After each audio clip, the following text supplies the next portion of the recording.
Yes, as I walk through the uncanny valley of death, you shall fear no evil, for I am that evil.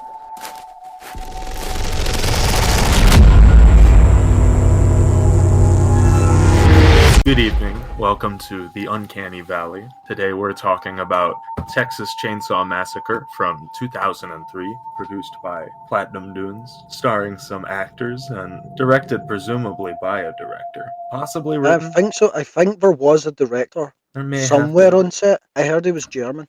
There was a lot of shouting going on, to my knowledge. It is a shouty movie, that's for sure. It is a very shouty movie, actually. I don't think anyone speaks in a lower volume at any point during the entire film. No, people are stressed the fuck out even before people are dying. Well, the one we're doing this week, I recommended this. Initial thoughts on this one, because where are you with the Texas Chainsaw Massacre franchise? Like, where do you place it highly? Have you seen most of them? What's your situation? I had avoided watching them for a while. I figured they would be too grimy for me, but So you I haven't seen watched. any of them? No, for a while. So maybe 3 or 4 years ago, I finally watched the first one, which I really liked, and then two and three, and the final reboot that they've done on Netflix most recently. That was, I think, ghost directed by Fede Alvarez. No, no, don't tell. No, surely not. That would hurt if it was actually Fede Alvarez, because that was fucking awful. You will I never think talk he about has that a movie. hand in it. He's not really attached his name to it though, and it's unclear to me if it's intentional or not that he's done that, or if he just Yeah. didn't work on it. Anyway, My history with the franchise is always I grew up on the 2003 and the 2006 prequel, I will say. I think it was 2006 the prequel came out. And that's like, see how it's always like a debate in the fandom. You get the old school people that like the old one, and the new school people that fuck with the 2003. No one's fucking with the new ones. There's the literally zero 2013 fan one, base for the yeah, new ones. But this is my Leatherface. Even if I go back to watch the old Texas Chainsaws, it doesn't hit the same as these ones. And I think interesting. the original is probably objectively better than this, but I mean it's Texas Chainsaw. You're kind of just there for a bit of violence. As long as it's good exploitation, that's what I'm looking for. Have you seen the second movie? Funnily enough, I watched the second one for the first time 2 days ago. I can't Interesting. tell if it's dog shit or really good. I really love it. It's very funny, which I is know. Oh, unexpected. I saw your letterbox review, 4.5 stars. I don't, I That's don't think it extreme. warrants 4.5 stars. I No, it will doesn't. I say must have been having a good night. the chop top scene in the record station is insanely good. It's weird how the rest of the film is built around one incredible scene, and then everything else is just a bit goofy. Yeah, it's odd. They do that homage to the original reveal of Leatherface very well, which I love. Well, I get we'll get to it, but I feel like they do a rendition of that in every Texas Chainsaw movie, where there's a very surprise, sudden kill. Okay, well, going back to the actual director for this one, Marcus Neal. He seems to be Nispel. his Niespel. Is that Yes, Marcus Niespel? Seems he's he German. his entire thing was in the 2000s. He seemed to make a run of working on horror reboots, and then Oh, I he was just really kind of did. that was his whole thing. I think it was a Platinum Dunes partnership situation that got going. Yeah, interesting, because he also just was a music video director before that. Getting before we go any further, put a stop to this. Michael Bay had nothing to do with this film whatsoever, barring a very short teaser clip that he made to sell the movie to people and some commentary tracks. He has got Okay. nothing to do with it. He wasn't on set. He didn't write anything. He said he wanted to direct some scenes. Thank God he did not, because God knows what would have happened with an actual Michael Bay Leatherface movie. But this is not a Michael Bay movie. We keep it separate from whatever the Okay. fuck he's got going on. Okay, should we just jump right into it? Do you want to go first? I go first. Sure, I'll jump into it. There's very few settings in this movie, which I found interesting, but they build it out with dialogue and sort of business in a way that's interesting because it's not very dense, but it doesn't. I'm not gonna say I was glued to the screen the whole time, but it doesn't bore either. Oh no, it was made on a very very small budget. That was kind of the whole point of Platinum Dunes, was that Michael Bay could have kind of like a hand in making smaller movies that weren't his big Transformers, fucking Ninja Turtles, huge CGI nonsense. He wanted like a wee kind of a side project on the go. And the reason this got made was he was just scooping up anything he could make on the cheap that seemed good, which is why we got the big wave of the early 2000s Nightmare on Elm Street, Friday the 13th, Texas Chainsaw. He was just kind of shitting out anything and everything he could get his hands on that he knew would sell. And I mean, Texas Chainsaw Massacre, just the name alone. I mean, I'll fucking sell a ticket. It's such Yeah, a it's a good name. gnarly title. But even if you'd never seen this movie before and you walked into like a DVD shop back in the 2000s, if you saw the Texas Chainsaw Massacre, there's no way you're not picking that up. Hello, Chris? Are you here? Are you with me? Oh yeah, my bad. I'm looking at my notes. I'm processing. Bro's playing Resident Evil 2 again. I've been playing Resident Evil 2 this afternoon while I've And like, been meaning to focus on other things. okay, tell a lie. Michael Bay did have very slight involvement, and it is actually with the opening scene in this. For he liked the idea of like the mythos that came around the original Texas Chainsaw Massacre, with it being connected to Ed Gein and these rumours of it being a true thing that happened one day, which is why the movie starts with like the fast cut police footage and the intro narration setting up that this is a real thing that happened in the 70s in Texas. That was like the one thing that he was like, this has to happen in this movie. I forgot I about think it that. works. It You works, forgot but I about the also opening forgot. scene of the movie. Yeah, it works, but I also forgot that happens. It feels ancillary to the rest of the movie. It doesn't really feel of a piece with it to me. It's not even the opening scene of a movie. It bookends the movie. It ends going back That's to the what I didn't forget is the shot of Leatherface at the very, very ending, which I thought was affecting. But the rest of it, I didn't really care for the bookend. Oh yeah, I think it's fair to say spoilers. Yeah, Well, that's the end of spoilers. the We're movie. talking about this whole movie. And just wild, what's his face? German man, Marcus Nispel. Is that how you pronounce it? Yeah. He Believe so. has his own intro and ending of the movie that bookmarks it, similar to the police thing, and it's fucking terrible. They filmed it, and the original opening of the movie was Erin, our main character, played by Jessica Biel. She's like 60 and in an insane asylum. And for some reason, only now the police officers are coming up to her and being like, so what happened that day? Like, they were actively looking into it. They deemed her a nutcase about 40 years ago. And they then just they're never interviewed her. They're like, yeah, That's we should funny. probably check in on that. And it's always like, it's stupid. They go in and they go, so what do you think happened that day? And he's like, you didn't do your fucking job. And he's like, why do you think that? He's like, because you showed me a body and it wasn't them. And he's like, holy shit. that was, and even all the shots, I assume it would have been digitally touched up afterwards. The cameramen are just in the background shots of it. Like, it's professionally shot. It's been edited. Clearly, it was like close to being in the movie. And the shots are just filled with people standing about in the background. That's so weird. Incredibly weird. I don't. Thank God that was cut.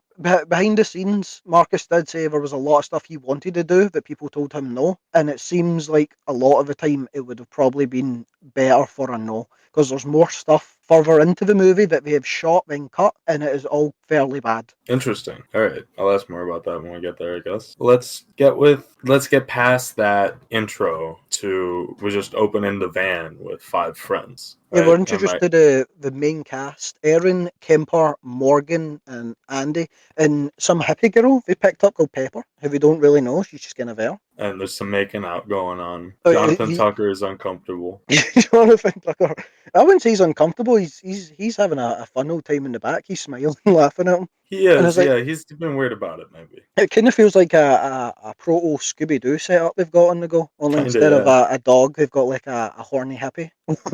Like, even down to the van, they've got the whole ass mystery machine on the go. Like here's something I'll give the movie that not a lot of movies would bother going the effort into, even though it's just a generic horror they're making on the cheap. Because you get Erin, final girl, played by Jessica Biel, really well by Jessica Biel, might add. Apparently she really wanted to be in a horror film. And okay, I've got a lot of fun facts for this movie because I've watched so much subsidiary shit to get information for this. The only reason Jessica Biel is the lead in this movie, Michael Bay and one of the other producers saw her at, I think, a baseball game, and then were determined to hunt her down regardless of the cost. What? And purely because they thought she was that attractive. That's wild. Imagine you're at, like, say, baseball game, you just spot Michael Bay across the And ground. he starts hunting you. He's just dead staring. He's got the predator eyes on the He entire starts moving game. towards the exit.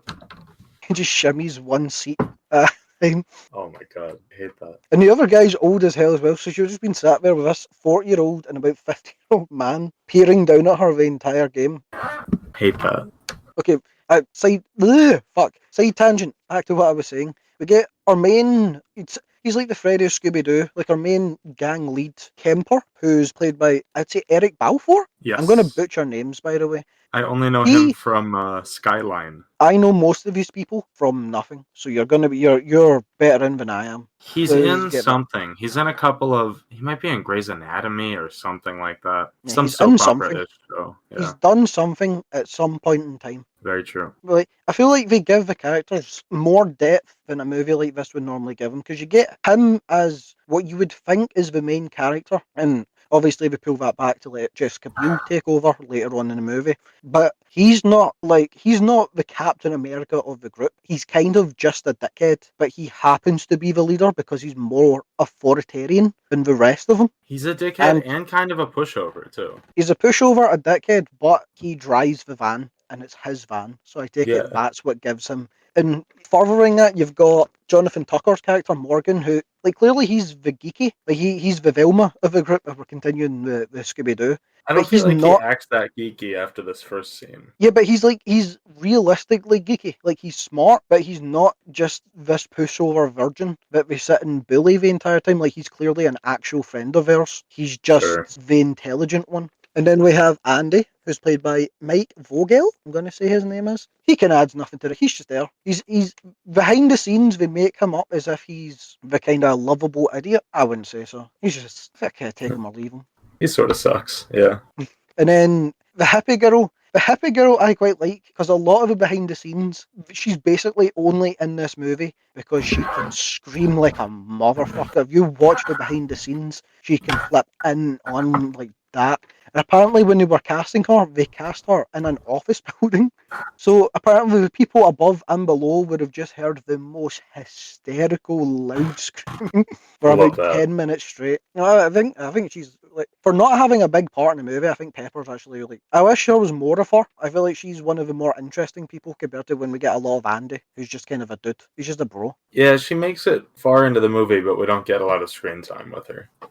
We cut to all of them, like, in their van going to a Leonard Skinner concert, because this is supposed to be set in the 70s. However, these people are not dressed like they're from the 70s. No, they do not. This is like early 2000s fashion. He's got like the kind of van driver jacket on, and the cab driver hat, and the little kind of half a goatee, half a beard. Thing is, right, like, it's 2000s fashion. One of my notes was nobody goes to Mexico for weed, but I guess if it's the 70s, maybe that's, I'll rethink that. I didn't clock that fully. Yeah, it was the 70s, and it seems like they're buying, they say £2 worth of weed. That doesn't sound like that much to me. Yeah, but I feel like it's got to be some good kush if you're driving to New Mexico for it. Yeah. Does it ever say what state these guys are? Because they must be going some distance. It's a lot, but it's not a lot for that trip that they're taking, I don't know. Yeah, I didn't bother to do the math on this, but surely they must have, like, why wouldn't you get a plane? Because, well, I suppose smuggling is the issue. But they drove from wherever they're from all the way to New Mexico, and then they're going so far back they're having to drive through Texas to get back to where they're going. Did they go to New Mexico or Mexico? I thought it was Mexico. New Mexico's in America. Is it near Texas? I'm terrible with American. Yeah, they are close to each other, is why I'm not certain. But would New Mexico have legalized marijuana in the 70s? No. Would Mexico? No, surely Mexico. No, yeah, that's what I'm. Yeah. Yeah, so it must have been Mexico. That's a far trip to go through Texas. They're buying kush. That's the long and the short. We went somewhere to buy weed. But wait, we went to buy weed somewhere, and now they're going to a Leonard Skinner concert. So maybe this is just a full, like, road trip. It doesn't fully click for me, though, because then also his girlfriend is going, what do you mean we went to Mexico to buy weed? But that's just the trip to her was, let's go to Mexico and hang out by a beach, and then we'll go to a Leonard Skinner concert in a state that's not even bordering Mexico. It's odd. It is odd, and do you know what's more odd? She says, I hope they play Freebird. Freebird wasn't released by the time this movie was set. It came out the year after this movie was set. That's And such a also, what a modern joke strange too. thing. Why be like, I hope they play their biggest song? Like, yeah, You'd be surprised. maybe she was pulling the classic, I hope she plays Hot to Go meme. She was scrolling TikTok before she made that one. As they're driving like along this road, they come across a hitchhiker in a parallel in the first movie. But they said they didn't want to recreate the first movie's hitchhiker scene just Oh because it boy, was they so didn't. perfectly done. No, they went their own way, and I think it works. Like, this is my favorite scene in the movie. It's something. I'm not sure entirely how I feel about it, but it's surprising and effective for sure. And so we come across this girl walking along the Texas wilderness, and we stop to pick her up because picked up the last hippie girl. So I suppose we're just kind of collecting them at this point.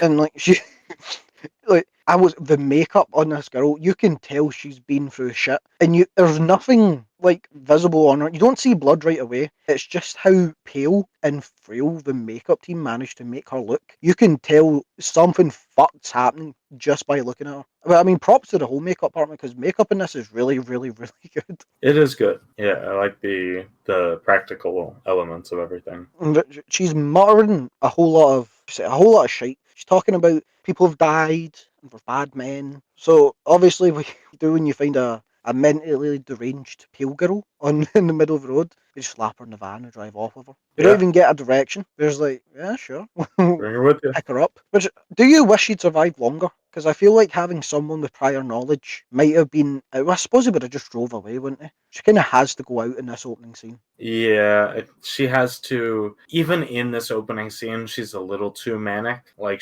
her brain breaks and she starts grabbing the wheel immediately, and they even have to do that, I think, because any prior knowledge, and you're not really falling for a lot of the things. Even pretty No, early, some of the characters are questioning what's going on. I think it works though because at the end of the original, you get our main character and she gets away from Leatherface and she escapes in the back of someone's van. But the ending shot is her screaming maniacally, and it's supposed to be kind of like representation of, oh, she got away, but did she kind of lose herself back in the Hewitt household? Is there actually life worth living after experiencing what she? And I saw this hitchhiker as like a continuation of what she would be like immediately following the events of the first movie. Not the first movie, this first movie, but the first movie, the 1970s, 1970. I assume 1973, because that's when this movie was shot. Well, set, would I be correct? You're a movie No. buff, I just watched it.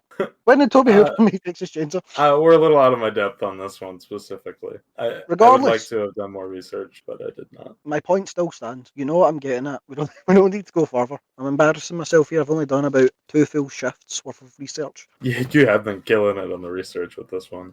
Well, I didn't watch all 8 hours of commentary. That wasn't happening. That was just, there's no chance. I got halfway through the movie for a third time and I went, I can't do this. That's too much. Yeah. And they were all just talking about shit I'd already known about. So it was It's just a funny bunch to of old me. men. It's Yeah. funny to me that they throw the weed away so quickly. Like Well, that's the main character's way of, or Eric Balfour's way of trying to regain any sort of composure after this whole tragedy happened. Chris, you're jumping ahead. We've not even got to the money shot with the How hitchhiker. far? Oh, all right. We're talking about it though. You're miles ahead. You're It's- you're 20 minutes in the future, buddy. They're in this van for 20 minutes. That's wild. No, we're Right. not in the van for 20. You've forgotten so much of this movie. You should have watched it 3 times like I.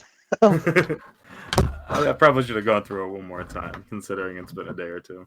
Okay, so we're driving. We're driving down the road with this girl, and she's still mumbling just nonsensical bullshit about someone's died and someone's a bad man, and she notices they've took a slightly different path than the one they were going, and has a freak. And like, I feel like this situation. I get she's in shock. Really could have just explained it to them, and everyone would have been safe. That's But what I mean, yeah. It's early 2000s, it's dramatic. So she froze herself, and they obviously they stop the van, and you're like, what the fuck are you doing? Like, you're gonna get us all killed. And okay, the scene that's coming up isn't what it looks like. Well, I don't know. What do you think the hitchhiker girl does?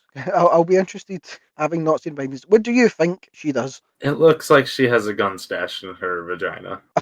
And apparently the intention is that she was supposed to be sitting on it and we just didn't see it. Like it was in her waistband on her dress. Huh. But yeah, the director said he found it really funny the amount of people after the movie were like, she stored a whole ass gun in her pussy for this movie. That's what they were trying to imply. Yeah.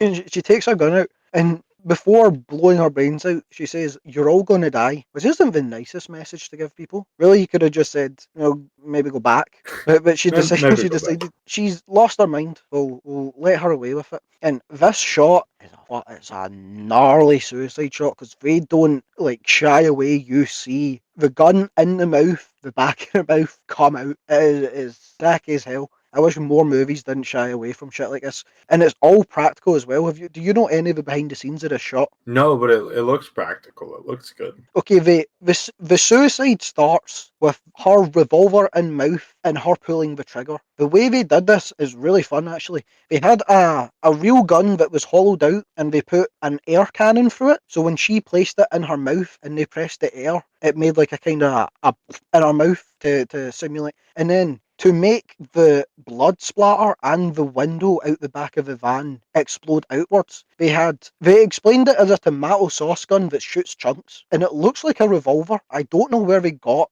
this revolver that shoots tomatoes, but apparently they just had one on set. So at the same time of blowing air in her mouth, they fired the tomato sauce gun and smashed the back of it. Oh, it's a beautiful shot. Even just the sound design of a bang and then silence. This is why I love early 2000s movies. It's just fucking nasty. Like gritty. They're so angry, these early 2000s movies. Yeah, and this is sort of right before really over relying on CGI in a lot of these. But yeah, I don't think there's any CGI in this movie. Not one thing I saw behind the scenes seemed to have CGI. There's a lot more real stuff coming up later, which is I think you'll get a kick out of. Funnily enough, another gun scene coming up later on. I wonder what that could be. And then, okay, that was shot one. Shot two is you start from a first-person perspective at the front of the car, and the camera pulls back out. You see our main two characters, Kemper and Erin, screaming. Cut back further to Kemper and Morgan, Pepper and Andy screaming. This is all one continuous shot, and the camera pulls back through the mouth of the hitchhiker, out the back of her head, and then comes then she out falls down. Yeah, her head snaps down out the back of the car and then curves around into the Texas wilderness. And like you can't do that. That's the best shot of the movie. It is. It's the most interesting thing in the movie for sure. And again, all practical. They wired up a dummy for the hitchhiker that they had. It was a bitch to make it snap at the right time.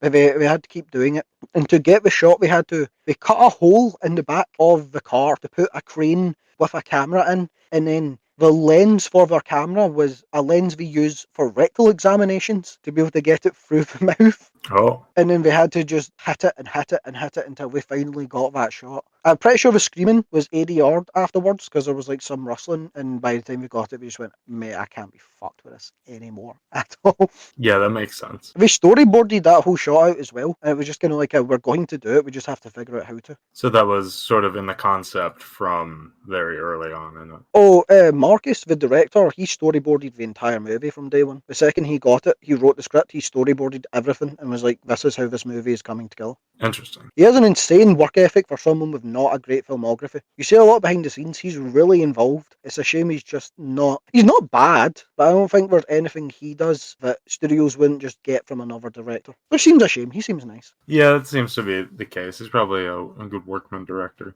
So now they've got the situation where they've illegally smuggled weed over the border in this little piñata, and they have the corpse of which was originally going to be like a teenager, like it was going to be a kid, but they changed it last moment because they thought it would work more if it was the same age as our main characters. I think having someone your age dead in the back of your van or having a child dead in the back of your van, both are bad situations to be in. Yeah, that's not wrong. Like, what would you see in this situation? What would you do? Because like we're gonna smell the weed. No, you're right. It's the right move to get rid of the weed, so you're not committing two crimes at once. That's sort of a faux pas. That wasn't. I would. She'd have been out. See if a girl got in my van, shot herself. She's getting. That's not my issue. I never asked for that. Yeah, you're fucked though, because The window has all her blood on it and a gunshot. I was in New Mexico. I'm just going to take out the back window and be like, yeah, I got fucked while we were driving about. Fair. I don't know, man. If you think you can cover it up,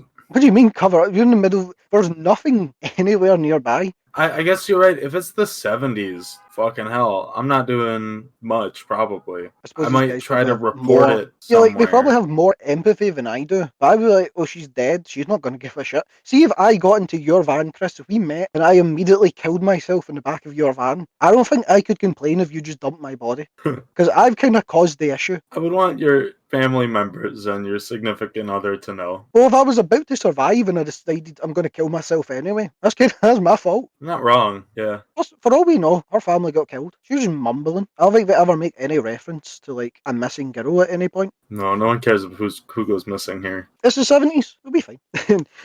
This movie's got like a really good dark sense of humour, which is something that from the initial setup you wouldn't think you'd get. But they all pour out the van and Pepper's violently throwing up. If we look at the state of the body and you just go, I'm not getting back in that van, immediately cuts to the van driving down with just a brain splatter across the back of the car. It made me giggle. It's alright. It is a common joke, though. I'm not doing that. It's a And they common cut joke, to it. but I feel it works when you set up the movie as this is just kind of trashy exploitation. You wouldn't really expect a joke. I don't know, it caught me off guard. And then they try to they take the bit too far because then we try to get Andy the douchebag to be like, oh, so is that what a brain looks like? Lasagna. And like kind of like, oh, lasagna. But even the characters in the movie know it's not funny, so we put it in the script. It's There's- yeah, I there's- don't know. It took me off guard a little bit. So they drive along and they finally find like a little corner shop, butcher shop. It's a I shop. thought it was of a gas things. station at first, but yeah, it's like a. It's well, a gas maybe- station, butcher shop. It's kind of like a Yeah, supermarket. This little It's woman's sort got of an run. all-in-one. It's like a hillbilly mall. Well, I mean, you're from. Have you ever experienced the Hillbilly Mall? Have you ever been to like West Virginia? You ever been to the Appalachians and seen some funky shit? One more time. Well, I said you're from America, so you've got the Appalachians, you've got the South. Have you ever seen some fucked hillbilly shit? No, dude, I live on the East Coast. We Oh, you have don't air go exploring? conditioning. No, I'd like to do more, but no, I don't go out of my way. I feel like I couldn't resist. I'd have to go to all the trashy areas. I did. I feel like there's Used to have friends in New Hampshire, and at some point we went into like an abandoned Navy bunker, which was interesting. Have you seen the rise of like it's kind of like a hillbilly pride? I keep seeing on YouTube. I don't know. Is that I keep getting so crime? many Should I videos. not admit to that on No, this but there's podcast? like Anyway, it'll go be ahead. fine. There's so many videos I've seen of like people will go up and they're like we are interviewing real hillbillies and it's just them going, yeah, I'm just kind of like everyone else. And they're like, yeah. It's like, I love my guns. And it's like, so you can see they're just normal. It's like, I never doubted they were normal people. It's just they're kind of trashy. And I think they all acknowledge that. Yeah, there's a lot of places also like Kentucky where there are small towns in mountain ranges where the history of the town is just coal mining and people taking all the wealth of the town to somewhere else. So they never really had a lot of means to circulate within the town. So it's like Mhm. regular good people that just don't have access to a lot. I don't know. A lot of them seemed, it was almost, they were like communes. I would kind of say a lot of them were just like, yeah, I know Bill. He's got his own farm. We take carrots and shit. The only downside is all of them have a Donald Trump sticker slapped on the back of their trucks. I feel like I would have a fun Yeah. time. Maybe some other people would not have a good time. I don't know, I feel like Get it's one some of those. moonshine. It's like a masculine thing. You kind of just want to be in the dingy bar where people still smoke I get that. and get like an indistinguishable pint from a big tankard. That's definitely tastes what like that. you'd be getting. Some like fermented apple cider or something. She's running hillbilly. Do you get Asda's? What's your supermarket? She's running a hillbilly Costco. On the No, go. well, might be Costco soon. I'm moving soon, but right now, like Trader Joe's, or if I'm feeling like my wallet's, not my concern, then Whole Foods. I feel like Trader Joe's is a great name for her shop anyway. It feels like it should be called Trader Joe's. It does, yeah. It's a good Anyway, name. it's run by. I just put Mama Hewitt in my notes because she's not really important. I like her character though. She seems quite friendly. Clearly she's got issues like the rest of the Hewitt family that we're going to meet later. But she She's seems like disarming, she would be. Yeah, she would be like the most reasonable. I think. Like if you just interacted with her, I don't think she would ever have an issue with you. I think she's very just a lot more. Like, she's loyal to her fault to her family, is what I will say. That's not inaccurate. They, I noted the they dirty toilet, the really nasty toilet at the bar. Yeah, which to be fair is their fault because they go to pick lock an outhouse to try and use the toilet. What did you expect to be in there? Yeah, that's true. Going, it's like the IKEA bathroom setup. I also thought, I think it was Jonathan Tucker. Is it Morgan? You says, "Ma'am, Morgan. I already told you.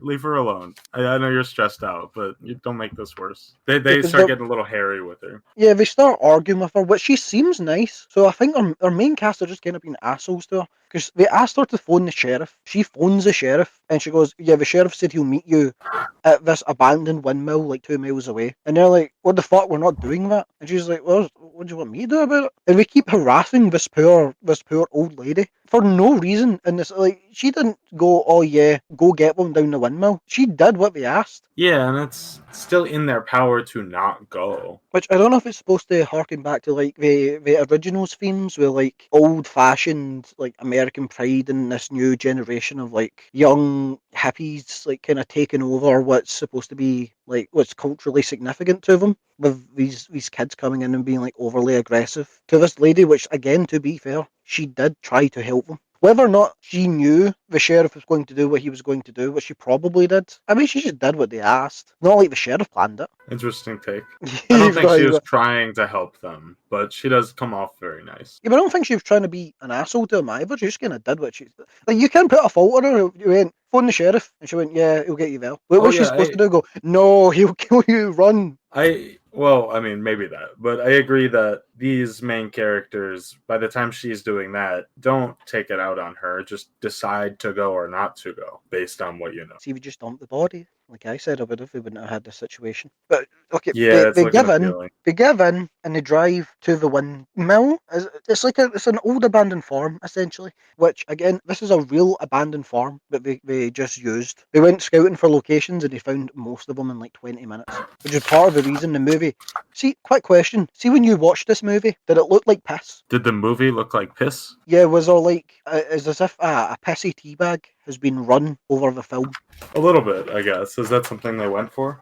No, that's not something they went for, but it is just, for some reason, it's a weird... It was like how the ring is bluer than it's supposed to be and the Matrix is greener than it's supposed to be. On the DVD release, this movie has become piss yellow and everyone has known it as being piss yellow. Weird. For ages. This movie's actually supposed to have a very kind of natural look. Like, typically when you film on film, because this is filmed 35mm, you're supposed to bleach the film cells afterwards because there's like a kind of a whitewash over it. They decided to keep the whitewash because it kept a natural look with all these real locations in Texas, but without being as bright and sunny as Texas is. I don't know how I got on this tangent, but it just came to mind. I saw the pissy windmill in my head, and I was like, I have to address this real quick. Yeah, I have the windmill, I think, in my notes just as shed. Just shed. Shed. The very distinguishable in the middle of nowhere shed. And my first note for shed is Fred Savage, because this little kid looks a little bit like Fred Savage. Oh, the Jiraiya? Yes, little shit boy. Yeah, little shit boy.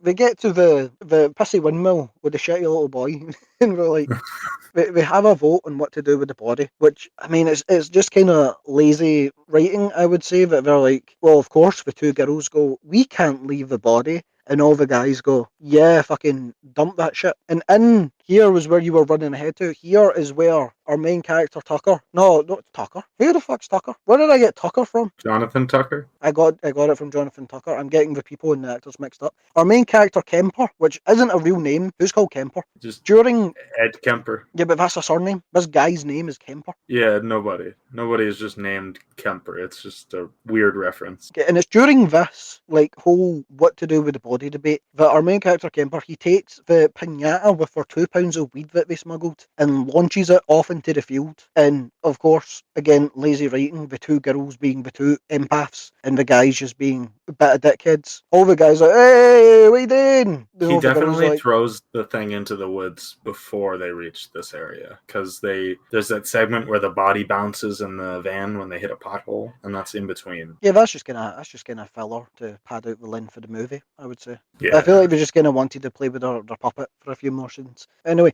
this is another one of the scenes that I will say they cut out a plot point of the movie. Again, it's all filmed. You could cut it back into the movie very, very, very easy. Erin takes Kemper aside and lets him know, oh, I'm pregnant, which is why earlier on in the film she refuses to smoke and drink with him. So huh. it just feels like a weird thing that she went with him to do that and then she doesn't. She's pregnant here. And there's a whole emotional scene where they're like, well, the reason I didn't tell you is I wanted you to like propose to me first, and I didn't want you to propose to me just because I was pregnant, which will come back later on. But they decided they had to cut it. A is it's pointless. There's no point in having it in the movie. It adds nothing to the plot. B, I feel like the tone and violence in this movie, if you go by the way she's with baby, I feel it's just like an unnecessary, like, wouldn't this be fucked up as well? It's that, and it probably gives her plot armor a little bit. Although it does make a plot device later in the movie make a little more sense, which I guess we'll loop back to. Yeah. We'll look back to it. So they split up. It's Erin and Kemper that go to find the sheriff's house because they hear it's nearby. Is it? Yeah, Yeah. and this is where you should just leave. At the point that they go to the sheriff's house, I would take the van. Did they take the keys with them for the van this time? I remember they do later. They make sure they have the keys so no one can leave the van. I'm not And too Erin's sure. the only one who can hotwire a car, to be fair. Yeah, because she said she grew up in like the south or some shit. Was that not the line she said? How Something she like knows that. they go to split up, and I get. Well, to be fair, Jonathan Tucker, your little sweetheart Morgan, he does say that many He's times the best. before they decide to split up. He's like, "Fuck this, I want to go," which I think adds to he's the smart one. He's the one that goes, "This seems really dodgy. I don't want anything to do with this. Dump the body, and we need to get out of here right now." I thought that until he said, I just want to go to the concert. Yeah, but he doesn't say But it I like. guess that's a cope more than Yeah, anything. because he's like, he shrugs and he pouts. He's like, I just wanted to go to the concert. Fair. I think he was Fair. just looking for an excuse to be like, so he doesn't seem insane when he's like, I think the sheriff's going to come fuck us up, or there's a bad situation happening here. Because the rest of our main cast are kind of dumbasses. Yeah. But it's like they're in their early 20s and they're all high as a kite, and they've probably been driving in the sun for about 10 hours. So I think it's fair to say, like, you can't really blame them for not being the most aware in their situation. People were also too trusting of cops at this point in time. Well, it's 70s. Hippies A are little on bit the more, rise. probably. Kind of anti-authority. I'm not going to. Okay. Ah. But, I just need to read a note so I can speak again. Drive to okay. sheriff. Okay. My brain just shat the bed. I tried to say a word, but I think it's too late for me to try and hit every single syllable. And it was like something switched in my brain. I just went brain dead for a second. Oh, while you're percolating, there's a line where the Chad guy calls the kid a sick little mutant. Very funny. Oh yeah, there's the little shit boy still with us. He adds nothing to the film. He'll come back later, but he doesn't need to be there. I feel like that's something that was storyboarded and not shot because I've seen all the deleted scenes and barring he drew the girls because he thought they were pretty. He gets nothing. Yeah, I think he's supposed to be creepy, but it doesn't quite work. I think he's supposed to be kind of sweet because even in deleted scenes, like he's quite nice to them, and Pepper gets along really well with him. Do you think he's supposed to be disarming for Erin because maybe they've introduced the pregnancy subplot at this point in the original cut? That's actually very smart. Yeah, she would have said that to him like immediately after we're introduced to Jediah, which no one else has got the most southern name aside from Jediah. Like everyone else is just kind of normal. Like Leatherface is called Thomas, and you get Yeah. Jediah with a big buck teeth. It feels like Cletus out of The Simpsons. The Showed buck up. teeth are so funny. The ones that are clearly fake teeth, and you can see them on his real teeth, basically. I think the purpose of the cutscene was Jediah's got a little wall where he puts all his drawings because he hangs about here like quite often. And there's one drawing he has of a very scary looking man. So I think that's supposed to not only be like a build up to Leatherface coming, but maybe the way it's drawn, I would assume like he's okay with these people because they're nice and being friendly to him, but it's supposed to show he's still scared of Leatherface despite being part of their family. Because it looks like a Interesting. fucking demon that this kid drew, just a big black face with red eyes. It's I like made of that take. scribbles. I don't know. I feel like there was supposed to be something more of him because the film was originally 120 pages. It was going to be 120 minutes long. Yeah, But it's they 2 felt like hours. people didn't want to sit through 2 hours of a movie, so it got cut down to 90, which is where a lot of this extra stuff comes from. And there's a lot more cut stuff later I on think as they we made go. a good call. I don't know. Terrifier 2 is 2.5 hours. I'll sit through violence for a long time. Funny Games is The 2 hours. This movie gets into a place that a lot of, funnily enough, the slashers of the 70s get into, where the third act is just kind of people running around and it loses a bit of steam. Maybe I'm wrong and they would have kept that energy up a bit more in general, but I feel like there's not enough happening in this movie to support 2 hours. Well, maybe there would have been. It's Maybe true. one day we'll get a Snyder cut of Texas Chainsaw 03 and we'll learn what Jiraiya was all about. The question people have been asking for the past 2 decades. He's the new Leatherface. Oh, they would have at one point as well. See if he could keep Yeah. this going. Oh, 100%. Because he's got a fucked up face too. He does, yeah. Hide his fucked up face. Or, oh, no. Texas Chainsaw 6. They'll have trained Jiraiya to be the good Leatherface against Thomas Leatherface, and we would have had a chainsaw off. It's going to be Texas Chainsaw 2 again. It's going to be, yeah, but with less chainsaw sexual assault and Well, that's good. weird sheriff harassing people of the town. Support that, to be fair. Very anti-chainsaw sexual assault. What a horny movie. I hear people say Texas Chainsaw 2 was horny. It's so horny. And it's so uncomfortably horny the entire time. Because it's your main character, I think her name's Switch. You've probably seen it more than I have. I just watched it half on I've my seen phone. it twice, but not in a minute. It was a couple of years ago I last watched it. Like the sexual tensions between Switch, your conventionally attractive 80s girl, and then Leatherface, who is a mentally disabled man-child that keeps licking his lips and doing little Fortnite dances during it. And it's so uncomfortable. There are Yeah, so they many get into scenes some weird vibes. where Leatherface is in the background just doing a little jig, and it is the funniest shit I've ever seen. It's very funny. I find it a very funny movie. Yeah, but I didn't laugh at the jokes. That was the problem, just laughing at Thomas Boogie in the background doing the entire time. Exactly, though. I don't know. I don't know It's a how great... much of it is fully intentional, like you I know, said. it was a good contrast after watching this, I will say. Definitely watch it when high if you're going to watch Texas Chainsaw 2. Yeah. Okay, Or but drunk. Maybe more of a dirty kind of inebriation. right, we're getting to sidetrack. We're talking about fucking Fortnite dances and chainsaws. Well, chainsaws is in, but We're not too... The sheriff comes in before too much happens at the other house, right? yeah, Kemper and Aaron have left, and then as we're I think searching they've for the gotten sheriff, to the house. I like the parallel plot lines. They do a good job with that. yeah, because it's not like we don't seem like stupid, but we split up. But to them, you can tell they're like the sheriff just isn't showing up. We'll take people with us if we're going to look, but some people do need to stay with the van. Yeah, they seem stressed about it. Again, it's very Scooby Doo. We'll go check out the house. You guys stay and protect the van. None of this could be like reworked into like the original Scooby Doo movie by James Gunn was 18 rated and he cut it into a PG. Yeah, you can still feel it a little bit when you watch it. You can definitely feel it, but I wish they should just release, even if the CGI's not done, even if it's just like voiceovers over a story, just release the 18 rated cut. I would love that so much, yeah. Maybe James Gunn will get in a Scooby-Doo universe. Okay, anyway, the sheriff shows up. Well, these guys are just kind of standing around waiting, and he's he's played by Early Emery. Is that how you say his name? Oh, Arlie Army. Yeah. And he plays the same character he plays in every movie. He's just a loud, authoritative fucking asshat, and you hate him, but he's so well played. He's the best character of this movie, I would say. He is. He's the most interesting too. When he He's shows up, you're worried. He's just an absolute scumbag, and like even when he first gets there, he's spitting constantly, and the glare that he gives the characters when he shows up, you already go, oh, this is like, you can feel the tension before he even says anything, and it's just the way he's not even. The thing is, he feels so threatening, and he's not even that tall. He's like kind of short. He's short. Disgusting though. He comes up and he's spitting dip on the floor. And he smacks his lips a lot when he talks. Ugh. He's got like a very like stereotypical "Hey boy" type voice about him as he's speaking. In fact, what does he ask him to do? Jog my memory. I know he gets him to wrap the body, but is it so he can take it? Yeah, I mean I assume for making food out of or something, but the idea is that he's telling them like, oh yeah, I'll take this we'll process this as a body, but I gotta wrap it in saran wrap because we're in Podunk nowhere. He's like, yeah, I don't want to get blood all over the back of my car. Yeah, And he crawls into a the body back bag. and he lifts it up. He's like, whoa, that's a doozy of a shot. Oh, And this movie is too horny. There's some bits him talking no, about like this movie's not too horny. His character is too horny, but I think it yes, works because you're supposed to be uncomfortable.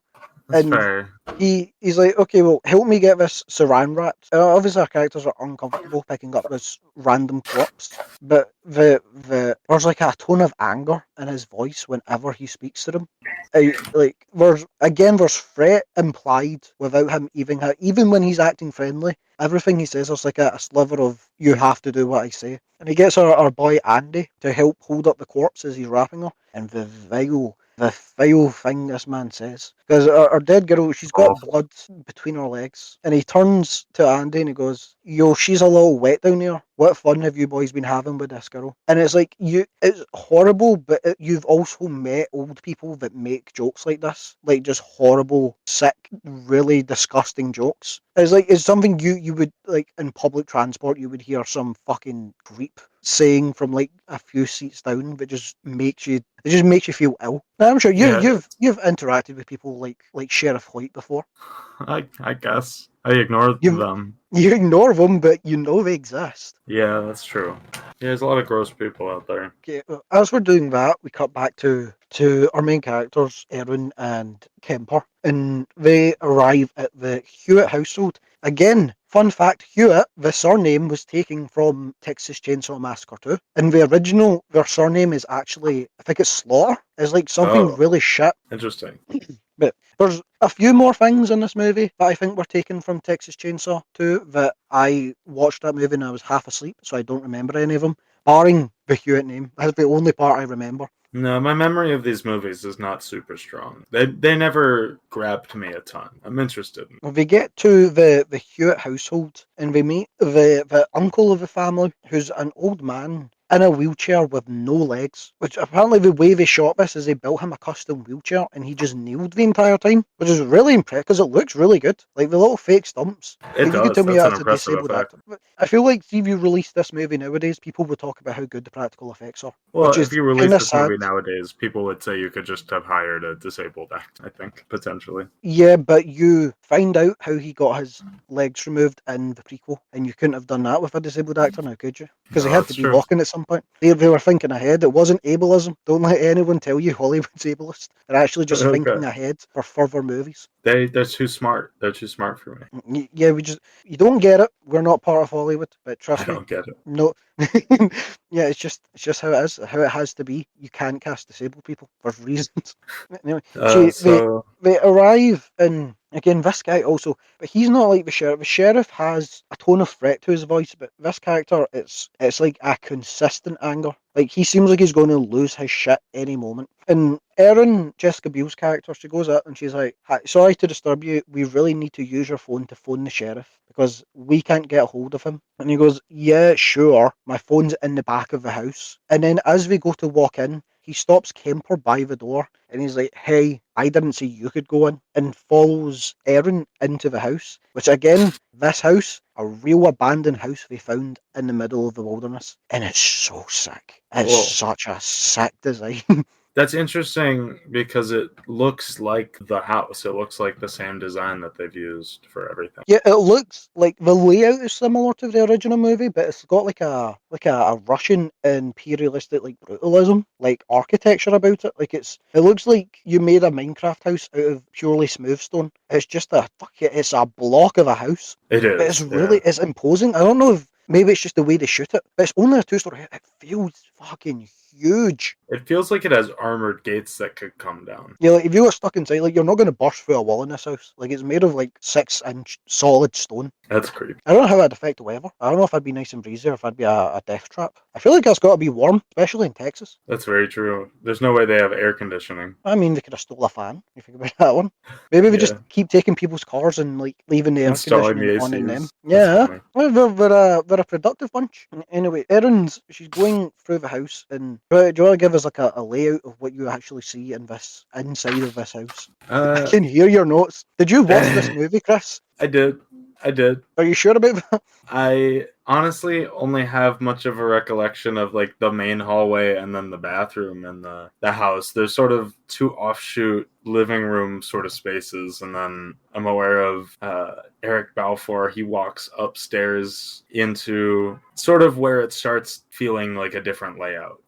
There's I don't know if it's a kid's room or there's cartoons playing upstairs, and there's another bathroom. It's maze-like though. There's a lot of different doorways. It doesn't feel That's exactly what as I was thinking as you said that. I was like, yeah, it feels like if you ran in one direction, you wouldn't circle back to where you came from. There's so many yeah. little nooks and crannies and cupboards in the side of the walls, and it's like imagine the entire house is open plan, but they've just slapped a bunch of doors in between it. Every single room has a door that leads to every other room, and it's like That's what it feels like. Erin walks in, she walks through the dining room and then into a living room that's filled with pigs, chickens, and some other animal. I think it's like maybe birds. But it's like it looks like it's like she's walked into a farm. Like it's almost like you could not live in this house. Which is strange, because it apparently at some point was someone's real house. And another note Yeah, that about this is house being interesting. real, because it had rotted for so long, they had to get a team in to fumigate the fungus for them to even be able to film in without getting sick and dying. But what they did, rather than remove it, is they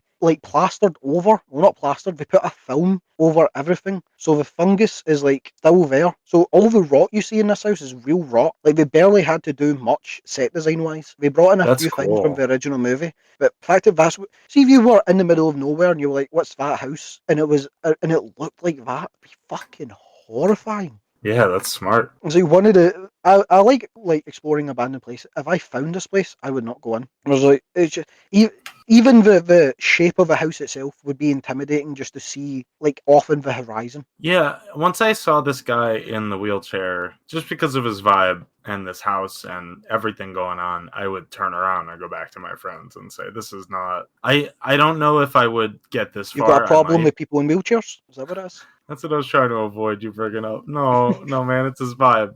Kemper was a guy in a wheelchair. We have to go.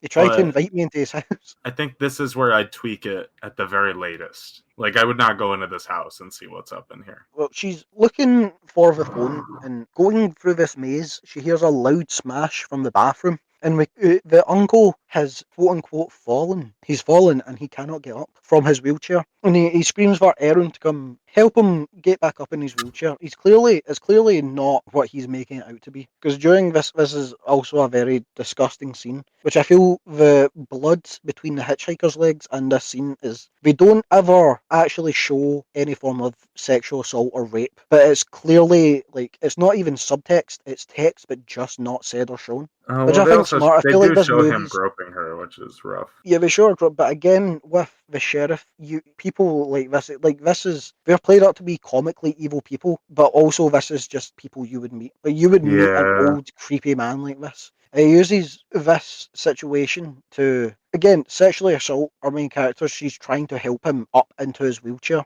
and due to this, Kemper he rushes into the house because he's like, "There's some bullshit going on. I heard a bang. I'm just going to sneak in without this man knowing." Because does he have a gun in this one, or was that in the prequel? He has a gun. I feel like he has a gun. the sheriff. Yeah, he has No, a his man own. in a wheelchair. No, that's got to be the prequel. The sheriff is the only Uh, one with a gun. There's the gun from the hitchhiker, but he takes that too.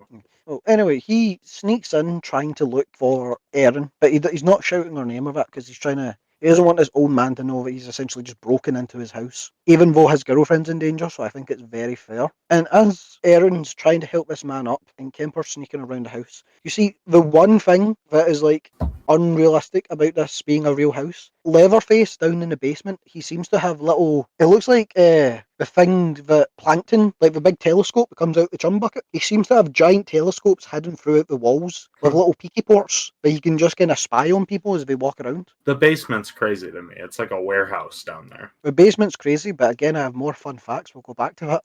I know Okay. too much about this movie from 2003. And then, as Kemper's roaming the house, he goes upstairs and he peeks into a room that's playing, it's like 1930s, 1920s cartoons. And there's two ways to read it. One is that this is Jedediah's room. Obviously, he's a kid, he likes watching cartoons. But I think this is supposed to kind of be like a You don't get it much in this movie, but a reference to the kind of Leatherface he hasn't ever really mentally developed past being a very angry child. I think this is more his upstairs bedroom, that the reason he's so angry later on in the movie is that people have broken into his house whilst he's in like a kind of his own safe space. Because he's like, when he's Yeah, just with his family, he's not like too aggressive towards his own family. It's just when he's like a rabid dog. Again, like the mother, he's just really defensive of his family. there is the weird element of they let the kids cross a boundary before something really bad happens to them. And during this, when he's peeking, is it this scene that we get the callback to the hammer? Because right after the cartoon, he starts hitting a big drum, and then he gets hit in the back of the head with a gigantic hammer. Yeah, or no, because Erin leaves, doesn't she? She's like, okay, thanks, I've used your phone, you're a fucking creep. I'm going to go back to my friends. And she Does goes she outside. leave, or is she? She Because does, because she goes, hey, where's my boyfriend? And he's like, I've not seen him. He's not in my she house. goes upstairs though after he gets hit. Does she? Because Leatherface winds up looking at her through a little peephole that moves around. Okay, I think we've jumped ahead. As Kemper is watching the little cartoons through the peephole, I Leatherface don't think pulls she up. leaves until later, though. Maybe I'm wrong. If she does, I think she's with the old man. I don't think she's leaving this I know. situation. It's Doesn't all matter. it's I'm getting pedantic. No, she definitely goes back to her friends. Regardless, we're going whether or not the scene takes place before. It's all it all happens simultaneously. I feel it's Yeah, all true. supposed to happen about the same time. Leatherface, he pulls open. It's like a Saw 1 door. I don't know how this giant stone house has a metallic. It's a very shiny metallic door. I understand it's a reference to the original, but it just looks a bit stupid. And in a callback to the best scene from the original movie, I would say. Easily. Leatherface, rather than having a hammer bonk in the back of the head, he uses a meat hook, which I feel isn't blunt enough to do the. Oh, I feel a okay. hammer would have just been cooler. Yeah, I didn't realize it was a meat hook because the way the blood splatters feels like it was a more blunt object. Yeah, there's something about getting smacked over the back of the head with a hammer in movies. It's just so satisfying. I think it's Yeah, just it's creepy. the bonk and then that's you gone. The way Like that even his body's yeah, just wiggling afterwards. like even Old Boy, the Korean movie, the most fun scene in it is just him lining up that hammer shot behind it. I don't know what it is. There's something so satisfying about someone getting slapped by a hammer. You have the Raid 2 also. We have two tiny hammers. That's rough. I think I'd rather take two tiny hammers than one giant hammer. That's true. Maybe it Giant hammer, depends. you could try to grab the handle though. Two tiny hammers, you're getting fucked up. Okay, would you rather fight Leatherface with a big hammer or fight the guy from the raid with two little hammers? Fucking hell, dude. Leatherface, because I could maybe run away. The dude from the raid would fuck me up, I think. He's faster than me for sure. And if I get close, he's just going to use the sharp part of the hammer that pulls the nails out to pull my eyes out. I don't think I'm surviving either. What about you? Oi, Charlie. My brother decided to actually test it in the middle of this episode. So now he's been killed by Leatherface and the guy with the two hammers, unfortunately. Rest in peace, Charlie. Whoa, what? Am I back? What happened? There you are. Hello, when did I leave? What was I saying? You were asking me, wow, did you just go into a fugue state? No, I was just yapping. I was off on one. Oh, yeah, no, I couldn't hear you. You asked me who I would rather fight, and I said Leatherface because I could maybe run away from him. How about you? I wouldn't survive either of those encounters. Did you hear any of what I said? Not at all. Hug me. Okay, long story short, I feel like Leatherface would kill me a lot faster, which in that situation is probably just what I'm going for. That's true. You're not going to get like 80 billion little hammer stabs to your side. I feel like the guy from the raid, he would definitely kill you right away. Leatherface He would kill might you just, so fast. but Leatherface might not want to kill you and might just take you back home. Very true. I feel like in the Because situation, oh no, both would suck. It's not even that he prefers to kill like that. I think he just likes the skin to be preserved as long as possible. I think he has fun with it. He's got a little setup on the go. He does, but he seems more into the art of it. He's an artist. Yeah, it's a hobby. He's a king. It is his hobby. It's his working hobby. Do you think he gets more enjoyment out of someone being alive?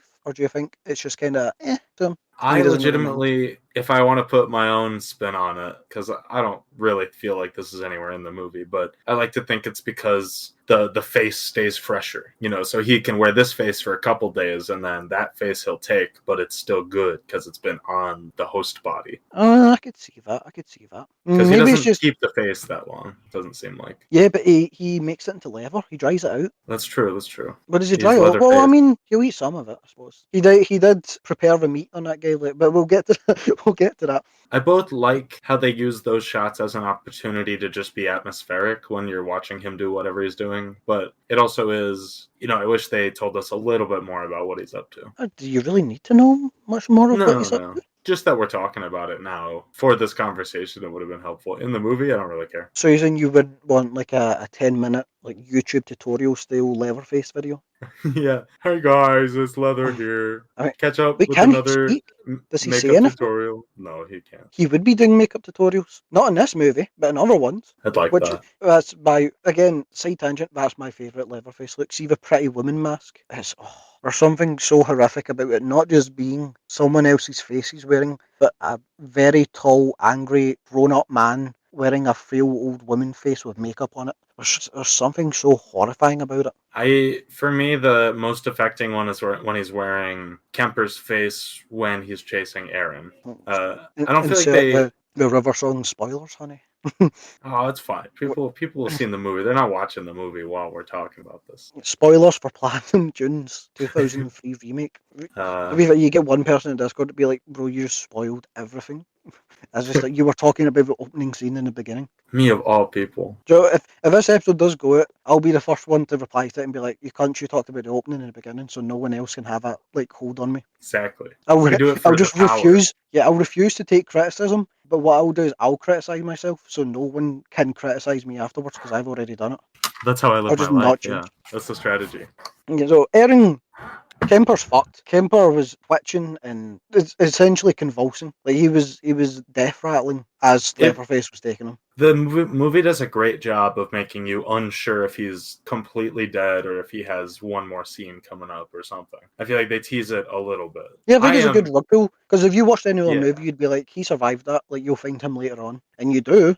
But he's and the not movie alive. becomes about his friends going, let's save Kemper. And they sort of cut to him in a way that doesn't make you completely doom about it. You're not hopeful about it, but It's a good thing because this movie does the main protagonist rug pull. It does it well because they set up two main protagonists, and again you have that looming. Will the other one come back as it shifts more onto Jessica Biel's character? Right, yeah. And it helps that you don't know she's pregnant because I think you would assume she's not going to die if you know she's pregnant. Okay, anyway, we go. Jessica Biel's character, Erin, she leaves, meets the guy in the wheelchair, and she's like, well, have you seen my boyfriend? And he's like, well, he's not fucking here, so fuck off, would you? She's like, yeah, fair enough. And she just decides he probably went back, even though if he did, he would have been the most horrible boyfriend ever. She just left her. Yeah, and they've been living together for 3 years, I think they said. Yeah, because the hippie girl was flirting at him at the beginning, and she's like, I've been living with him 3 years. Again, she's an angel of a girlfriend, the fact that she did not get mad at him flirting with a random woman that they just picked up, who his friend is currently trying to fuck. Yeah. Okay, it's 70s, I suppose. People did what they did. Well, we don't need to go further than that. So she meets back up with Pepper and Morgan and Andy. And they're just like, well, we phoned the sheriff. The sheriff said, we'll be here in 30 minutes. And they're like, what the fuck do you mean? The sheriff was just here. And he just took the body. And they're like, this doesn't make any sense because something happens in the prequel. There is no sheriff in this town. He is the only person in the law. So that's something that they just gloss over and doesn't come back at any point. You think it would. I don't know if maybe they set this up to be a red herring, but they're like, oh, we're a third of the way through the movie. In half an hour, people are going to come to help. I don't know if that was supposed to be a thing that they thought they were being cheeky with. Huh. I don't know. Yeah. I could see it. I feel like that's something that when they were writing it, they were like, "Oh, that will convey," and then it just didn't in the final product. No, it didn't, and I never really got the sense that there was anything grander happening. Well, I've watched this movie 3 times, so I had to find new stuff to latch on to. There's only so much you can talk about. This is a very simple film. You've watched this movie more than anybody. Considering I watched this a lot when I was a child, probably yes. I've probably seen this. I'm probably in like the 0.1% of people that have seen this movie. There'll be one guy in Letterboxd with it logged like 150 times somewhere. Yeah, for sure. Watching it every day. So now they're, I think, walking through like the car graveyard and chatting about whether they should leave or not. And Kemper's girlfriend and best friend are not wanting to leave him, and the other two want to just leave. So they split up again, basically. And Morgan, again being the smart one's being like, someone just killed himself. That sheriff clearly isn't the sheriff, and he's just stolen our body. He's also took the gun because it was actually his. Something we glossed over, that I was stupid and did not put in my notes. The gun that the girl used to kill herself was the sheriff's revolver, because you see him put it back in its holster, and he gives him a little smile. Oh yeah, I knew he put it in his shoe, but I didn't clock that there was an actual holster there for it. Yeah, it was a holster with no gun in it. And Morgan clocks it. That's cool. Again, he's a smart character. He's the only one that realizes. You see him looking at him as he does it, which is why in this scene he's like, "Yeah, we need to get the fuck out. I don't care who's where. We need to leave right now." But yeah, none of this is good. Characters are dumbasses. Morgan really is the best. He's at MVP. See, if he was by himself, he'd be fine. Yeah, he would have just left. Morgan's smart enough. He probably wouldn't have picked up that girl. He'd have probably been like, "Fuck her. It's not my issue." Yeah. But yeah, I feel like she maybe would have just survived, because it seems like no one was coming after her. You think she stressed herself out too much? Yeah, I think maybe she just had a moment. She was at 11. She needed to turn it down a little. But yeah, sometimes people get like that. I mean, that's the funny thing about You're Going the Wrong Way is we don't ever really know that this is a dead end town. It could just go through the road.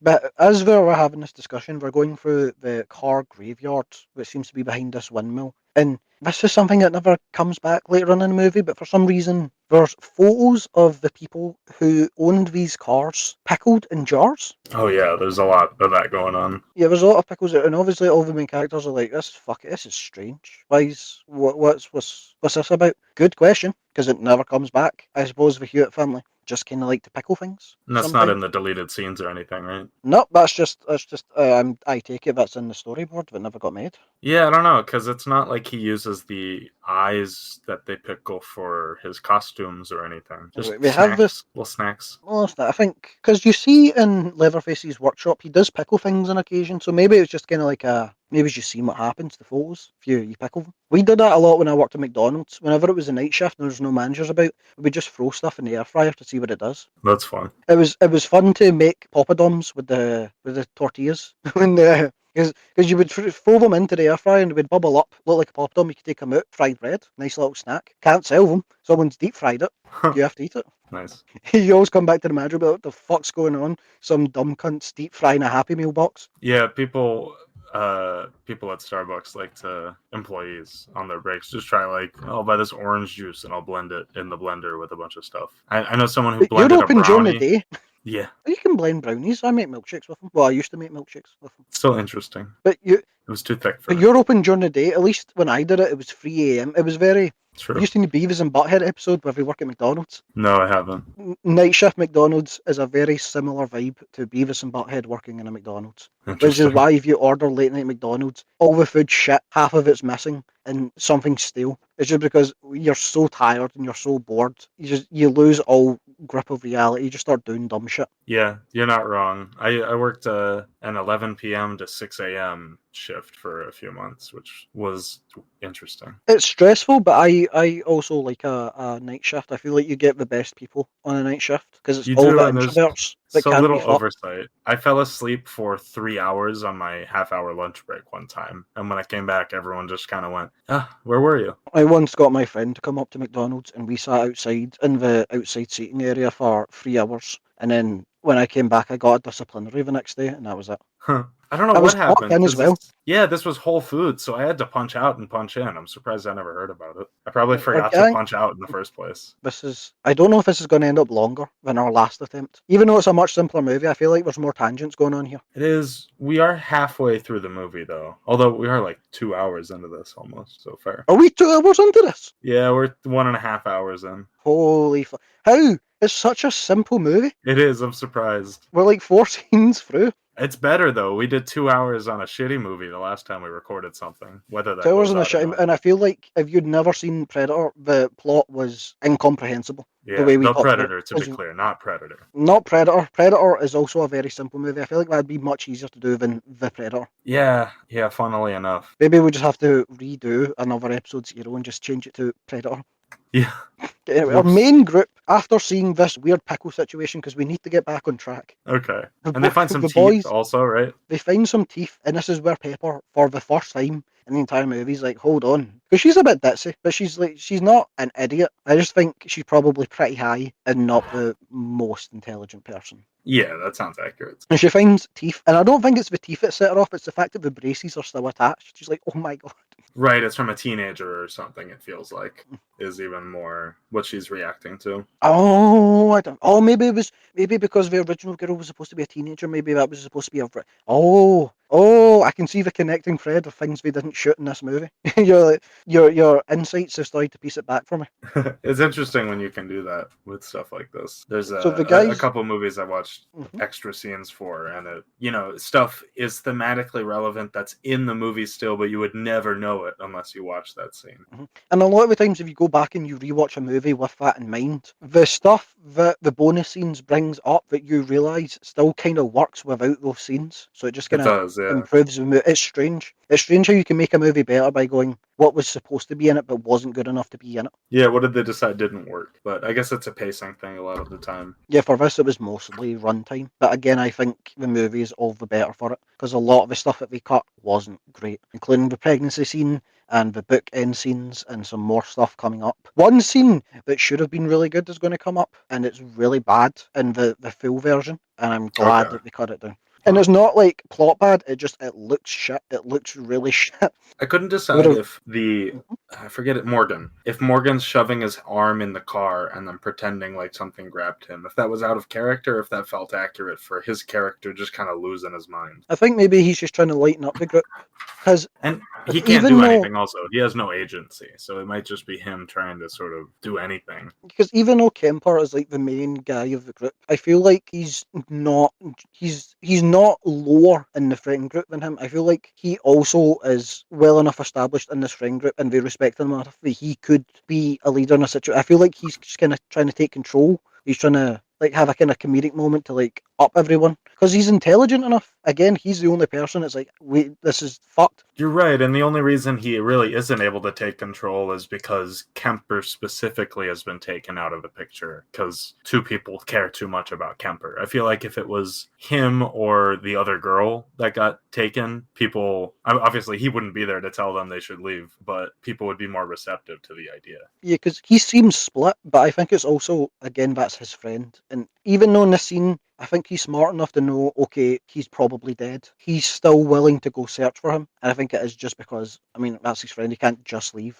Yeah. He's kind of forced in this scenario. He doesn't continue the search, though. They split up sort of when they start arguing, right? Like, Yeah, we have Aaron an argument and- that they kind of decide we have to look for them, even though that's not what Morgan wants. He still Okay. agrees to help them. Where do 'Cause he Morgan goes- and the hippie girl go? No, after this? that Pepper and Erin stay at the car, and no, Morgan stays at the car as well, does he not? Morgan stays at the car. Aaron goes with the Andy. blonde-haired guy. Andy Yeah. splits up with him, and he goes, "Okay, I'm gonna go back to this house and see Picks up if." a jack from the floor, just a tire jack. And he goes, "Yeah, I'm gonna go talk to this old guy, see if we can get the phone again, try and figure out what the fuck's happening. You guys all stay here." And I'm like, "Yeah, sure, fair enough." Get dumbass, he just wanders off where his last friend just went missing by himself. Yeah, it's Like, so funny. he's unimportant to the story. He's essentially just cannon fodder. He and Kemper ultimately are plot devices, I feel like, they're actively captured. Kemper, you think, is still alive, and then he actually is still alive. So they're sort of devices for the audience to feel like there's a reason to go back to the house or a reason for the plot to still be centered around the house. No, so I feel like because he's not, I mean, in the friend group, he's not one of the main players. The fact that Kemper actually did die and Andy's now going to the house, you assume, oh, Andy's going to die and Kemper will be fine.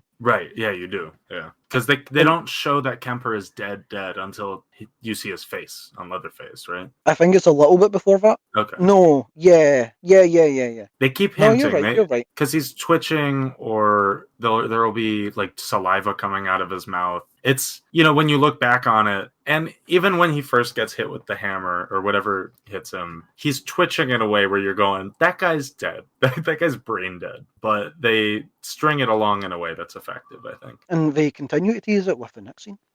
That's cheeky. I figured out how to segue. Yeah, we're learning. Because we cut to Leatherface's little hideout, which again, this is not where they filmed, but it's somewhere back near their studio that had a basement flooded. So the water you see in it's real. They drain enough water that they could film in it. But it is a real basement. It's a real basement, and it's really flooded, and it's really rotted wood everywhere, which That's must have so been gross. horrible to work in. And as Leatherface, he's doing his thing. He's sewing up a bit of skin he's got. He's checking out his little jars. He's got like He's a little having finger a jar. dandy time. He admires his collection, which in the modern day of consumerism, he makes his own collection and he enjoys just being surrounded by it. It's something you have to. He recycles essentially. Pretty admirable, yeah. He is recycling. You're right. Or woke king Leatherface. And he's not depending on the recycling facilities and institutions of the country that he knows are faulty. He's taking it into his own hands to reuse and make the space better. And as he's having his little admiration of his room he's built, you see a wedding ring fall out of Kemper's trouser pocket. So again, that's supposed to tie back into the deleted scene where she's like, I want you to propose to me, but I don't want it to be the wrong moment or because you feel you have to. He was going to, but then he got into this fucked situation, which even if he survived would now mean he's in the fucked situation where his girlfriend just went, I don't want you to propose to me right now, and he's about to propose. He's in a nightmare whether he lives or dies. Yeah.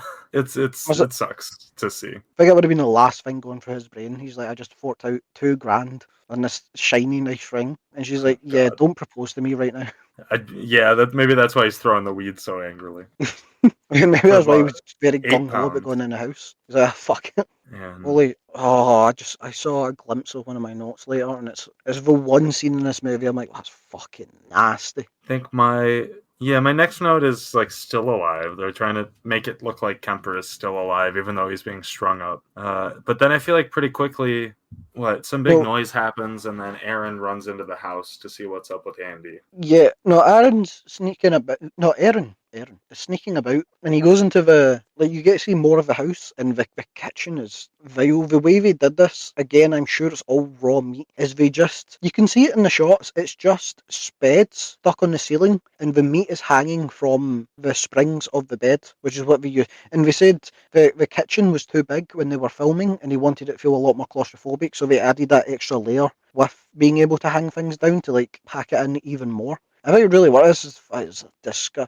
And they said they had to cut a lot of the scenes because they had a lot of real maggots and cockroaches on set with a lot of real food that they were munching on. And they filmed, apparently when they were shooting, they just kind of filmed literally everything. And there was so much they wanted to put in the movie, but they just felt like because of pacing they couldn't. But Mr. Man in the wheelchair, the uncle spots Aaron running about the house. And he's like, who the fuck are you? Because keep in mind, he doesn't know any of this situation so far. He's part of the Hewitt family. He's just had a girl run up, go, I need to use your phone. A guy come into his house, and then one of them's not left, one of them has left, and then another man has just showed up and is sneaking about his house. Do you think he's not part of this? I assume he knows everything that's going on while it's happening. No, he knows the family kills. He's part of them. He'll take part, but I don't think I'm sure the sheriff hasn't called him up and been like, "Yo, by the way, there's people coming about." I don't think they're strategic. Okay. So I think in his mind, he's just like, these cunts keep showing up to my fucking house. I need to keep getting Leatherface. Which I suppose is good for them for good eating. Good eating for a minute or one big feast because the meat will spoil, I guess. I mean, they've got a lot of meat in the kitchen as well. Yeah, we need to be making a lot of food. Maybe the meal prep. The meal prep cannibalism. Good protein. True. And you use the bones, you make soup. Honestly, I wouldn't want to eat many of these kids. They're also lean. They have a lot of lean muscle and no fat or any, I don't know, man. I don't know, you get, I mean, most of it, when you... A lot of, tough... From interviews I've seen of cannibals, quite a lot of them like the ass meat, even not. Was it not Dahmer that said he didn't like the ass meat because it was too chewy? One, is what you're saying. I mean, it wasn't what I was saying, but you jumped straight to that. What were you saying about Jeffrey Dahmer? Was it not Dahmer who was like, he doesn't like the ass meat because it's too chewy? Like he tried to eat it. Interesting. It's QQ. QQ, which is I don't know if they still use it. It used to be like an old East Asian slang for bouncy food. So QQ meat. Bouncy food. Weird. I feel like if you sold ass meat as QQ meat and didn't call it ass meat, people would try it. Definitely would. Yeah. Tourists going to Japan, they're like, what's QQ meat? Honestly, you could sell it to tourists saying like, "This is ass meat. It'll make your ass bigger because you eat it and then you get good spirits." Sell it or in whatever. Turkey, you'd make a fortune. Yeah. It's got horse protein in it. Don't worry about it. Sell it online. TikTok It's a shop. good tense scene when he's got, because Leatherface lives in the basement. He just goes, boy, he starts stomping his cane down Oh, on it's the good. floor. There's a moment of Andy going, "Well, what do you want? What's up?"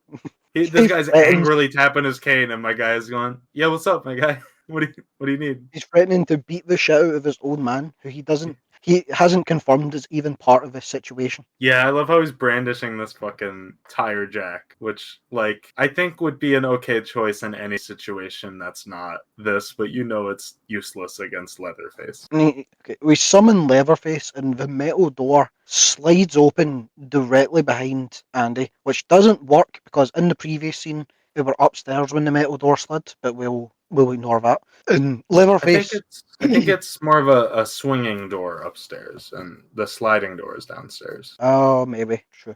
Anyway, Leatherface shows up, and you get to see his full design in the light. What do you think of this Leatherface design? I like it. It's not, I don't know, it's not too pronounced in any way, but it's effective. I think I have more thoughts about the face, which is much later on, but he looks like a chef in a bad diner or something. Yeah, he's like a little nightmare chef. Yeah, I like it. I'm iffy on it. I like the man who portrays Leatherface. I think he's intimidating. He plays him in a lot, right? No, I think he only plays him in this and the beginning. Oh, okay. And fun fact, he only got it because he met Michael Bay at a party, and he came up to him and he's like, "I heard you got the rights. You have to make me play Leatherface." And considering this guy, the shape of this man's body, he's like a fridge. He's fucking huge. Interesting. There's out. You imagine you're casting Leatherface, and then the man that looks like a tank walks up to you and he's like, "I want to play Leatherface." I would be scared he would murder me if I didn't let him. Oh, behind the scenes, he seems like a sweetheart. That's nice. He's constantly dancing and pulling silly faces. I'm going to look up later and it's going to be like he's got rape allegations or something now I've said that. Oh, God, yeah.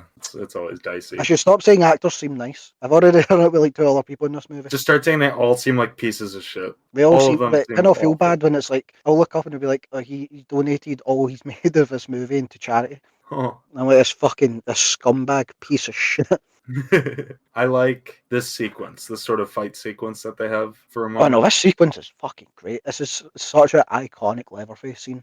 With Andy, he's hauling ass, as you would be if like a 7-foot tall man shaped like a fridge This bust out of the wall specifically, you're with a talking chainsaw. about the drying outside, right? A clothesline. Yeah. Yeah, that's so good. That's probably my favorite sequence in the movie. Fun fact about this scene. You could do a counter. I wonder how many shots you would do if I said fun fact. Like every single time I said fun fact, you took a shot. You'd probably be at like 10. Do you want to start At this now? point, nah, I'd have to go get drink, and I've only got Disaronno. It's too late for Disaronno. The chainsaw noises aren't just chainsaw noises, because he said on set, this just sounds like a chainsaw. What they did is they overlaid sounds of bears and lions growling That's cool. to give it like an extra oomph when it's revving. I like that. And we used 2 chainsaws on set. One was what we call a work chainsaw, and it just essentially just doesn't work. It's just a big heavy chunk. It does nothing. And the other one, for when it was revving, they replaced the bladed chain of a chainsaw with a bike chain. So even if he hit someone, no one would get hurt. Which I don't think works, because I feel like if you hit me with a chainsaw, yeah, that sounds like that sucks. Have you ever been hit by a bike chain that is sore? It's gonna rip your skin off if it's spinning. Still, I suppose it's better than a chainsaw. Yeah. He's hauling ass out the house, and the Sawyers have so many white sheets. They have an obscene amount of white sheets. And they're oddly clean too. Well, I mean, they were out drying, so they would have been clean. They were, but still like unstained with any sort of blood or viscera. And I remember being a child, and the reason I wanted to watch this movie so much was the trailer showed clips of Andy hauling ass through these the clothing lines, and it's so good because you can't tell, because your vision's constantly obscured by white sheets. You can't tell where Andy is or where Leatherface is at any given time. You just know he sounds like he's getting closer, and that there's a lot of fucking bed sheets. And that's all the information you get. Yeah, and it's big. It's almost too big. The field that they had these bed sheets in. And then, oh, the catch, the Leatherface Cuts catch. his leg 'Cause, off. again, it displaces you. So when Leatherface comes out sidewards through him, like you expect it to be from behind, which is it doesn't really change much of the scene, but I think it's just kind of neat that it's like you can set up a scene where you just don't know where they are, even though you have a rough guesstimate of how fucked they are. But again, this is Yeah, entirely practical. They made a practical leg for them to chainsaw through, filled with that's rad. tubes for arteries that they filled with 6 blood-filled condoms. So when he sawed through it, it would spray blood, realistically. Interesting. Are my coughs getting picked up by my mic, by the way? A little bit. Ah, fuck. I keep turning to the side and being like, noise cancelling, the background should be fine. Nah, can Nah. 30 quid mic. If this continues, I will get a better mic at some point. Same. Because I feel like this is picking up a lot of mouth noises and I'm not comfortable with that. Yeah, me too. Mine is just not. It's halfway there. Anyway, So we're. he's fucked. He's on the floor, and we get like Yeah. a very small montage of Leatherface dragging him back through the house. And this is, I can't stand anything to do with fingernails. Really And every interesting. movie does the fingernail gore as a jump scare, and they do it in this when he's getting dragged down to the basement and he tries to grab the wall and every one of his fingernails rip up at the same time. It Oh. makes me gag. It's like not like I'm going to throw up. It's like see when a cat smells a banana and they make a Yeah, I hear you. The Substance got me with it. This movie got me, and I think it's because I didn't sleep much in high school. I slept about 2-3 hours every single night, so I was always very woozy. And we were doing techie, which I don't know if you have an equivalent to it in high school, where it's you're doing like practical work with like blades and wood and metal. Yeah, I had Like, woodworking, and I also was in like a pottery class. yeah, well, they were teaching us how to make a fully metal spade for like a garden and like how to do resin designs and all that because it showed metal cutting and sanding. And I would pass out a lot due to this not sleeping, which was very unhealthy and I do not recommend. But I was in techie and I was doing my sanding of a metal edge. And I remember just getting hit with the wooze and I was like, oh fuck, I'm dizzy. And then I banged forward into the metal I was sanding. And I Oh, split one of my fingers from the fingernail up to like the first knuckle. huh. I remember going ow and then seeing blood everywhere and then looking at my finger and be like, oh fuck, that sucks, and holding it together. When you But say I was split, still like down the middle? like, yeah, like down. I was holding Fucking my hell, finger, dude. like, Alright. because it was my fingernail still grows back weird from this, but Oh, because I was still mid passing out, I was trying to go to the sink that we had and wash the blood, and the blood wouldn't stop, and I was yeah. actively passing out. So my Oh, finger was.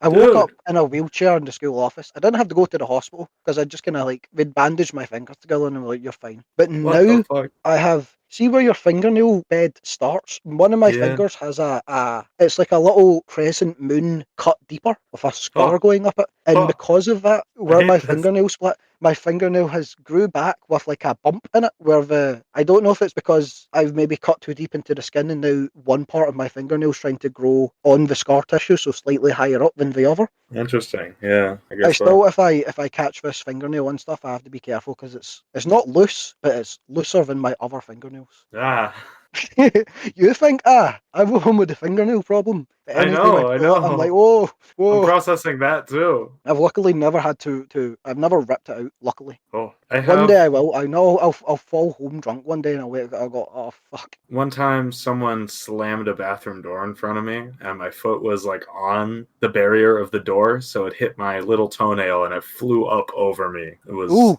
a I've got a moment. similar thing. I accidentally shut my own bathroom door on my own pinky toe, and I think I broke it. But it's like Oh, you break a pinky, so like the doctors aren't going to do anything. It heals itself. I now, similar to my finger, I have like a crack that ever grows. So it's like I've got 2 toenails on the one pinky toe. It's like a split from when the impact, I assume, crushed it. I was very young at the time.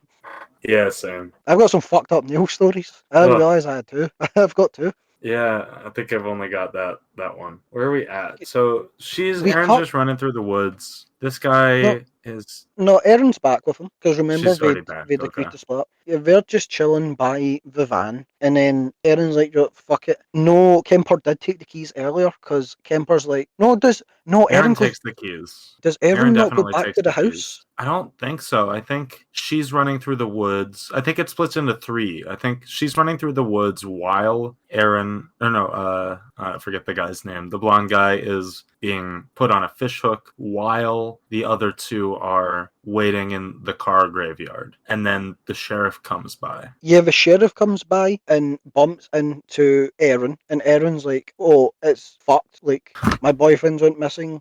We don't know what's going on." And then he's like, the sheriff comes up and he's like, "What the fuck are you talking about?" And then he catches a joint in their van because obviously Right, they're it's driving. The van's not in the graveyard yet. They're trying to drive away. Like, finally. Yeah, they're trying to hotwire it because they decide, fuck this, we're actually going to get out. Right. The sheriff shows up and he catches them with a joint in her car and makes every single one of them get out of the car and onto the floor and just starts hurling abuse and makes out as if, oh, you've killed this girl and now you're trying to make a getaway. And he says, I guarantee it was your boyfriend that killed her and now he's making a runner and now you're trying to pin it on someone else. And creates this whole fictional scenario around what, because to be fair, if he'd taken him to any other police district and was like, they've done all this, I think this, we'd probably be like, yeah, that makes sense. Girl died, now one of them's went missing. It's very cop shit. Like, I'm saying this, so it's going to be more true than whatever you come up with that evidence. And to further torture them, because he's verbally abusing them, fuck it, he's a police officer, what'd you expect? Yep. He takes Morgan and he's like, well, if she really did kill herself, show me how she did it. And he's like, what? He's like, go on, get in the fucking van. Sit where she sat. I want you to show me. And it's a horrible scene. This sucks. This poor Morgan, he's shaking in fear. He can barely speak. The sheriff has him with the revolver in his mouth. And he's like, well, go on, how did you do it? And he's crying and he's throwing up. And this is the real fun fact I was teasing earlier. During this scene, it was improvised that he was going to be so scared that he was throwing up on the gun and in his mouth. So before every single take, the guy that played Morgan sat and shoved his fingers down his throat until he had sick in his mouth, and he did it for every single shot. What the hell? So that's real throw up you see in that shot. That's crazy. That's gross. As this whole situation's going on, what is it that distracts him from the front of the car? Yeah, no, Erin and Pepper get up from the floor and we see this whole ordeal going down, where he's clearly about to shoot Morgan, and they're like, well, what the fuck are you doing? And in the panic, Morgan grabs the gun and aims it at Sheriff Hoyt's face. Hoyt does not give a fuck. In fact, he finds it amusing. He finds it ecstatic. He's like, whoa, so you do have some balls? So what you gotta do? Fucking shoot. You gotta shoot a police officer? You realise that's a felony? In fact, Erin's like, what the fuck you do? Do not shoot this police officer. Even though he's clearly, like, this is the stupidest moment in the movie. The fact that Erin's like, do not shoot him. Because he's clearly in on this. There's no situation where he's not part of this. And it's, yeah, if it's the 70s, there's not a tight-knit enough police thing that, I mean, you could probably get away with this. I love it, Pepper, the one super friendly hippie girl, she gets up at the side of the car, she's like, fucking shoot this cunt, kill him. And again, Hoyt seems, he's ecstatic about the whole situation. But I mean, he goes to shoot him and the gun isn't loaded, which I don't know if he set up this whole situation waiting for Morgan to try to pull the gun on him, or if he was just trying to fuck with him at this moment. But he sees that as his opportunity to be like, well, that's fucking attempted murder, dipshit, you're coming with me. Yeah, I think he's just seeing what happens, really. Just putting pieces on the board and seeing how they move around. We cut back to Andy as Sheriff Hoyt is taking Morgan away. Andy's been placed on top of a butcher hook, harkening back to the first movie. And this scene's in the movie for no reason other than to just be horrible. Because Andy, he tries his hardest to pull himself out of his meat hook, and his fingers slip at the last moment. And I feel like, is it implied that he rips his spine doing this because he goes limp, or that's just the way the body, like his actor was acting? I didn't catch that, but I can see that very much. Because, fun fact, number 2, since we started, there was a real meat hook they used, but they sanded, like they cut off the edge so it's blunt, and they hooked him up to a harness, kind of like the Saw 3 trap, but apparently it was actually incredibly painful. Like, it dug into him really badly, and they shot for 5 hours doing this one scene. And apparently the actor himself said, we have to keep filming, you can't take me down, because if I go down, I will not be able to get back up in this harness. Oh, that's crazy. But apparently he didn't want to stop, he just kept going. Which it seems everyone was working under horrible conditions. All working really hard too, it sounds like, honestly. Yeah, just due to the nature of what the movie is. And to be fair, we would have got the script in the storyboard, so we would have known what was going on. Still, though, I mean, that's... It's a shame that most of them don't have a career, basically, immediately after this movie.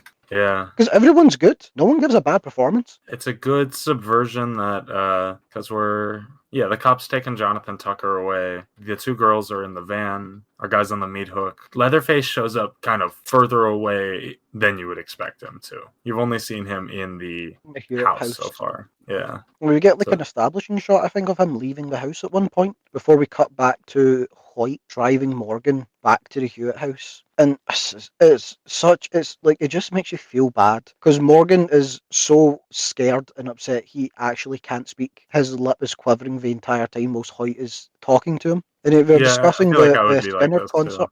You feel you would be like this? Yeah, if there's a fucking cop with a gun trying to make me do weird shit, I wouldn't really have any plan in my head. But you're American, should you not just pull out a revolver?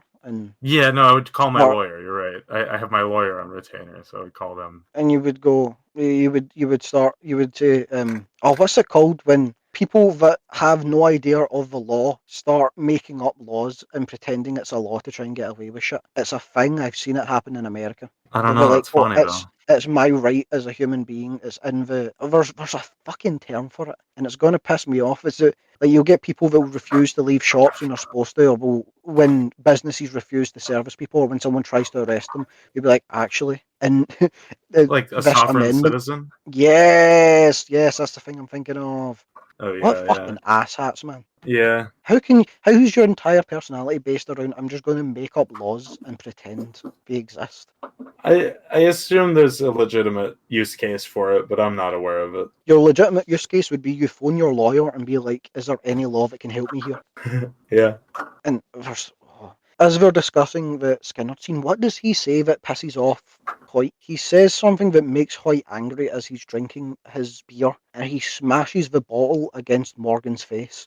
Oh, I remember what you're saying. I don't remember what, though. He really messes him up, too. Yeah, this is a fucked scene, because it's in movies, people get hit with bottles all the time, and it's typically a dunk, and then they're knocked out. It smashes against his face, his glasses blow up, essentially. He's soaked with whatever was in the bottle, and he's pissing blood out his face. Incredibly realistic looking. He loses teeth, and you feel like he might have a concussion, to be honest. Oh, he's definitely got a concussion. He can't speak because there's just blood pissing out of his mouth, which is realistic, because I had a wisdom tooth removed last year, and they ripped out the roots wrong, and I couldn't sleep because I was choking in my own blood, and I was in A&E 18 hours later being like, it doesn't stop, I can't get it to stop. They couldn't get it to stop. I eventually had to go home. Do you know what helped my infinite bleeding mouth? Apparently tea bags. There's something in tea that slows down bleeding. So what I did is I soaked 2 tea bags and crushed them tiny and forced them into my tooth hole to plug it, and that stopped the bleeding enough that it could congeal. Weird. Insanity that an A&E couldn't stop the bleeding in my mouth, but 2 Tetley tea bags could. What's up with you? You have some crazy medical stories. I don't know. I think I'm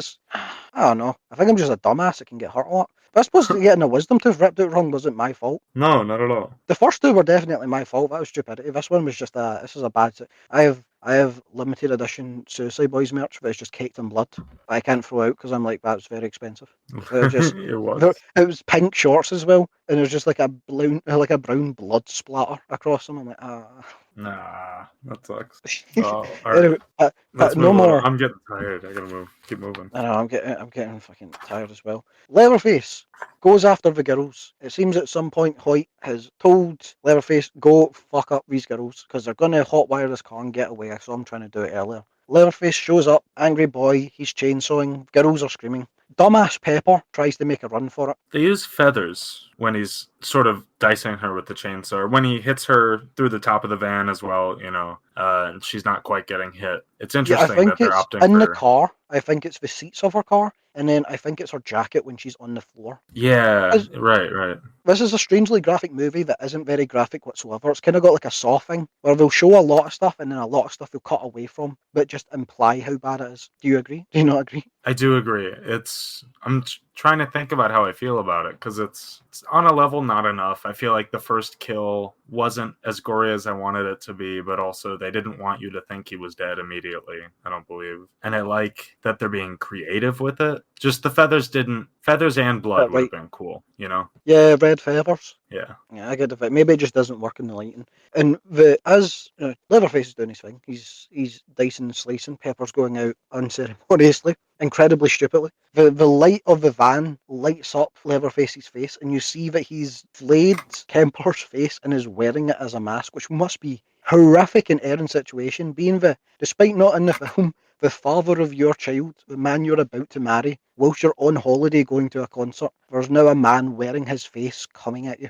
She reacts so quickly to the fact that he's running after her, I'll be honest. I think I would be stunned in silence until I died if I saw my partner's face on another man's face. That's not something you're prepared to see, really. Well, she does holla. This is what again, the cast fucking move. There isn't like the fake shit you're running, like these cunts sprint. I don't know how long it must have took to film, but they fucking haul ass every single time. They definitely do, Leatherface yeah. included. She runs away to a weird caravan Yeah, with and like seeks newspaper refuge everywhere. inside. This is a strange scene. Apparently, in the director's commentary, they were talking about how they're part of the Hewitt family. They just don't live in a house, which I suppose makes sense.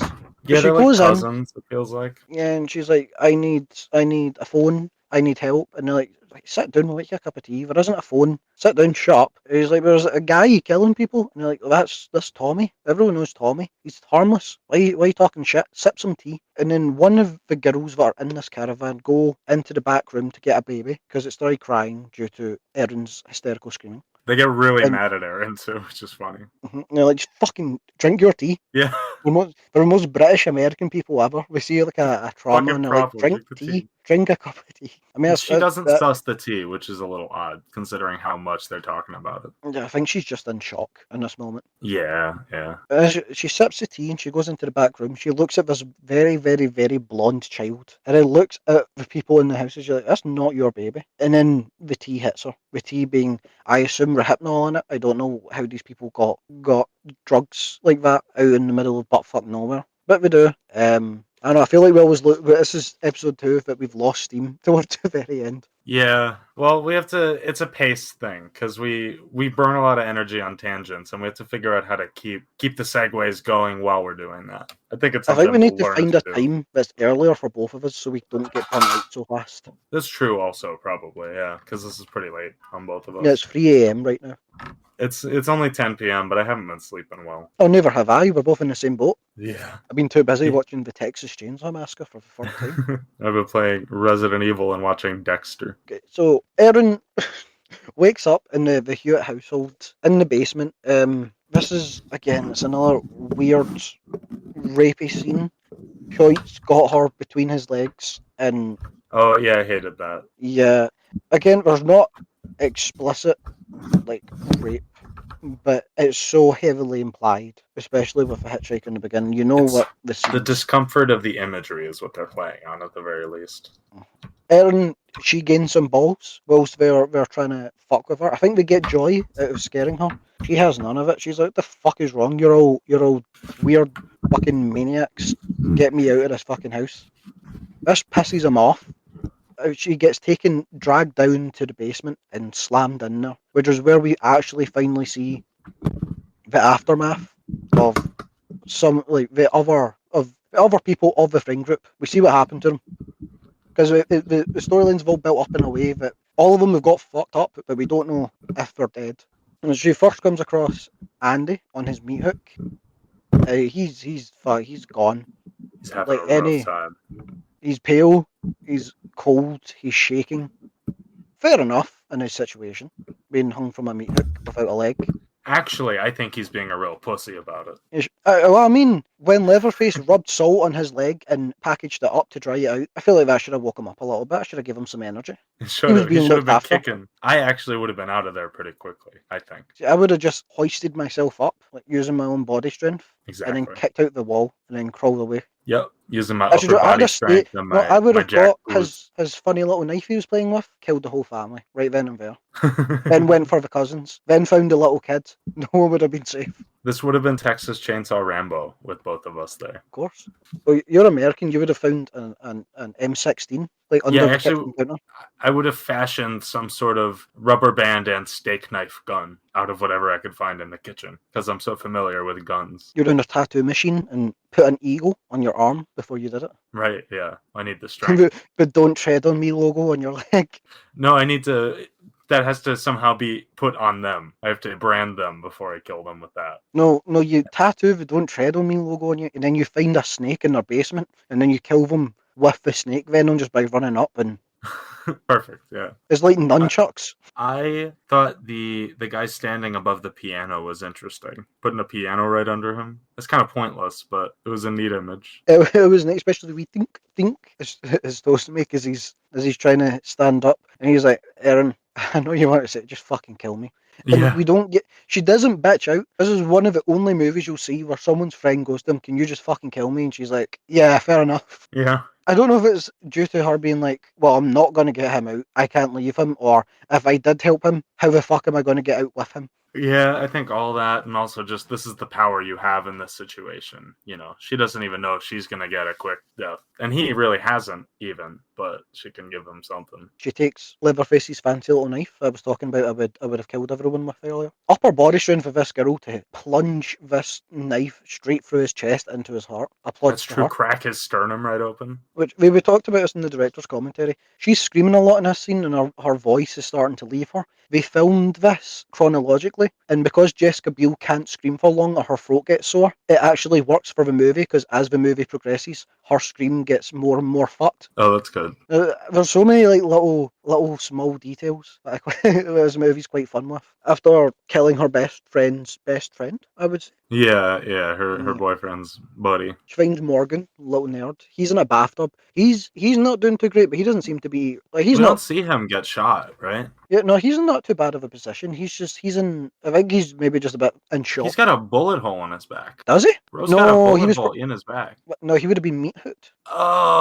Oh, fucking hell, dude. You're What right. guns do you think are making that size of hole? He's got like a slot. It looks like fucking. The Magnum Have you ever seen? that the Look at. fucking police guy has. No, You're this right was though, like. because he Have you would seen be Dead dead if that was the Silence? bullet hole. He just would be. Have you seen like I do like James that Wan's? silence. Yeah. See the I don't know if it's an alternative ending. The dad as a puppet with the giant slot hole in his back. Yeah, that's the main ending. It looks like that. There's no way. This was definitely if this was a puncture wound, he'd have been gone. This had to be like a tear up. Okay. Yeah, I hear you. You're right. It's the hook. I for real thought the sheriff shot him, which is why it was super weird to me that he was still alive. She helps Morgan out of the bathtub, and then she's like, "Okay, we need to get out of here."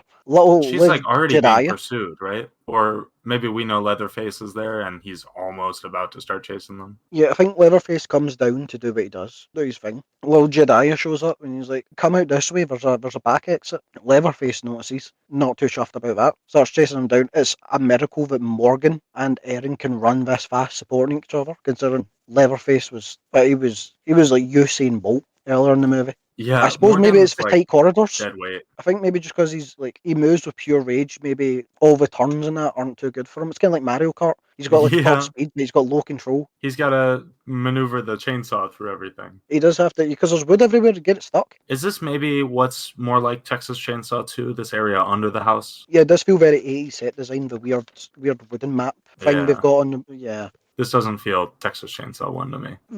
This whole end scene seems weird because they run through this weird. It is a strange maze they've got in the back of the basement, but it looks sick because the light's illuminating through the wooden planks on both of them as they're running. So you kind of see half of it, kind of see none of it. It's really I fuck with how it's shot. They get out and then seemingly there's like a little. It looks like a Fortnite map when it's Halloween. There's like a little spooky graveyard house, and we need to get into there. Did you get weird vibes from this place? It felt like almost as if they were preparing it for like a theme park Halloween attraction. Kind of does give that, yeah. I think I just put shack down as what I called this place. So you've got shed and shack. Yeah. And we get the barricade. It feels. Oh, you know what it feels to me is a little Evil Dead. Oh, it does feel very Evil Dead. I suppose maybe they were going for like the 70s, 80s sort of vibe towards the end. It's cool though. I like. Yeah, the set's cool. The set's really cool. Yeah, it's funny. They walk in. There's only a couch in the set, and they're like, "All right, put the couch in front of the door. We have a couch now." There's only a couch near the door and a chandelier in what would be this house's living room. Obviously, yeah, it's defunct. A single couch doesn't do jack shit. He just gets in. Poor Morgan, only smart person. He was fucked up. He's not Picks him able to back do up. much. He does a great job considering how fucked up he is. In fact, He he meat still hooks puts him up a on the fight. chandelier with the meat hook hole he had from earlier. So he's been double. It's Dead by Daylight. He's been put up on the hook twice. Oh, I never played Dead by Daylight. No, he never played Dead by. It's shit. Don't play it. It's abysmal. I've tried like 8 times. All my friends like it. Every time there's a character I like being added, I'll try. It doesn't work. It's unbalanced. It's just a janky piece of shit. Yeah, it sounds like it should be good. Anyway, and this is again a scene. This is the scene I was referencing earlier that they cut, and I'm glad they did because even though, and originally the intention was Leatherface bisects Morgan a la Terrifier 1, and you see a little bit of that in the movie. You see like the chainsaw go between his legs, and his legs start shaking, and then they cut to Erin running out of the house to get away. The cut scene, you see him cut kind of close to stomach, and behind the scenes they did it by pouring a bunch of fake blood and actual animal guts outwards and filming that to look like he's been ripped apart. But it just looks shit. I don't know if it's the lighting or the camera angle, but it looks terrible. And it's weird because it's practical, and every other practical shot in this movie is fucking incredible. It feels like they just picked the wrong angle for it, almost. Yeah, it's the one they said they had to cut it due to the violence, and that the director didn't want to my cut bad. it. This is something you're talking about. They cut. Right. Yeah, okay. yeah, yeah. In the actual movie, you'll see his legs shake, but then they cut from it. But this part they had to cut, and they say it's due to violence, but I think it looks bad. It's the only time I think something's ever been censored, and it's for the best. Yeah, these last two kills I didn't find very satisfying with the feathers, and then this crotch kill that it's just sort of obfuscated or obscured. Our main girl Erin, surviving girl, last one, runs out and she finds a Oh, I did write butcher. she slapped because her attempt to fight Leatherface is she just kind of slaps his chest a bunch. I mean, what's she supposed to do? What would you do? Look for something to grab. You need a weapon to fight this big guy. You can't use your arms. I thought you meant like on Leatherface. I was like, what are you grabbing him? Start punching his balls. Maybe. You do the Wayne's World 2 where he just grabs his balls in the fight. So let's see. Yeah, now they're just running. This is sort of where it gets to my least favorite part of Friday the 13th, the original of Texas Chainsaw Massacre, where the third act is just kind of people running through the woods for a second. But they don't do it too much in this movie. It's only 10 minutes long, I would say, 10, 15 minutes. Even less than that, maybe, yeah. They keep it varied. Because they move pretty quickly to a meat packing company, right? Yes, which I have to put in. People love to big up the original and go, oh, it's supposed to be a metaphor for the meat industry in America. No, it wasn't. Watch Texas Chainsaw 2. Toby Hooper just makes kind of objective shit, and then sometimes things come out really good. He doesn't put that much thought into his films. That makes sense. This movie, at least, like there's subtext in it with her going to the meat, and you can assume that this family used to be butchers, and that they now have to live off the land, and they now have to eat people using the skills of their old trade that's run out. But you can say this has metaphorical implications of the meat production system. No, the original does not, and it pisses me off every time. You have you got any input? I don't really. I'm trying to think of an angle on it. You said you like the original. Did you get any meat symbolism, any meat metaphors, any meat subtext, rather than they eat people? Not intensely. And even if I were to take subtext from this movie and from the fact that they eat people because of their means, I would take it more as a commentary on America and sort of consumerism, but also the way that people in America are very sedentary. Nobody has roots where they are. Nobody's grandfather's grandfather was born in the house they live in, but you never want to leave the house you live in. Yeah, it's like trying to protect like old school American values versus the new wave that was coming in the 70s of like much more progressive politics and just sort of stuff like that. That's what I took from both the original and this one. Nothing about fucking what is Toby or fucking a vegan. No, there's nothing in the original movie. It's just good exploitation. That's all it is. Yeah, that sounds more right to me. Because it's not even an amazing movie. It just has a lot of really good elements, and it has a unique vibe to it. It has a uniquely grimy feeling. Yeah, it's grimy, handheld recording that kind of gives it slight snuff footage feel, even though I would say Yeah. like a film like Begotten or that does it better. I would say fucking a Lucifer Valentine movie does snuff movie feel better than Texas Chainsaw if you're wanting to look at something that kind of looks like a snuff movie. And it doesn't even hold up nowadays, because maybe when you were watching it on like a 240p fucking videotape back in the 80s, but if you're watching Texas Chainsaw Massacre on 4K HDR nowadays, Leatherface is a man with a bag on his head going, Yeah, yeah. I don't know. You I don't like get the the original visceral Texas Chainsaw. feeling of like, this guy could pop out of my closet right now the same way. Well, I don't live in Texas, so I probably also. I feel like a movie like He's so much Eden Lake scarier though, is wouldn't it, also because of more. that? Yeah, but I feel like for you, a movie like this would be as effective as like a movie like Eden Lake would be for me living in the UK. I don't You get what I know. mean? You don't know? Have you seen Eden Lake? I The Michael have. Fassbender one? Yeah, it's both not immediately affecting to me because I'm not familiar with that kind of person, but also that feels like it could happen anywhere. That feels like it could happen in rural America. Yeah, but it's more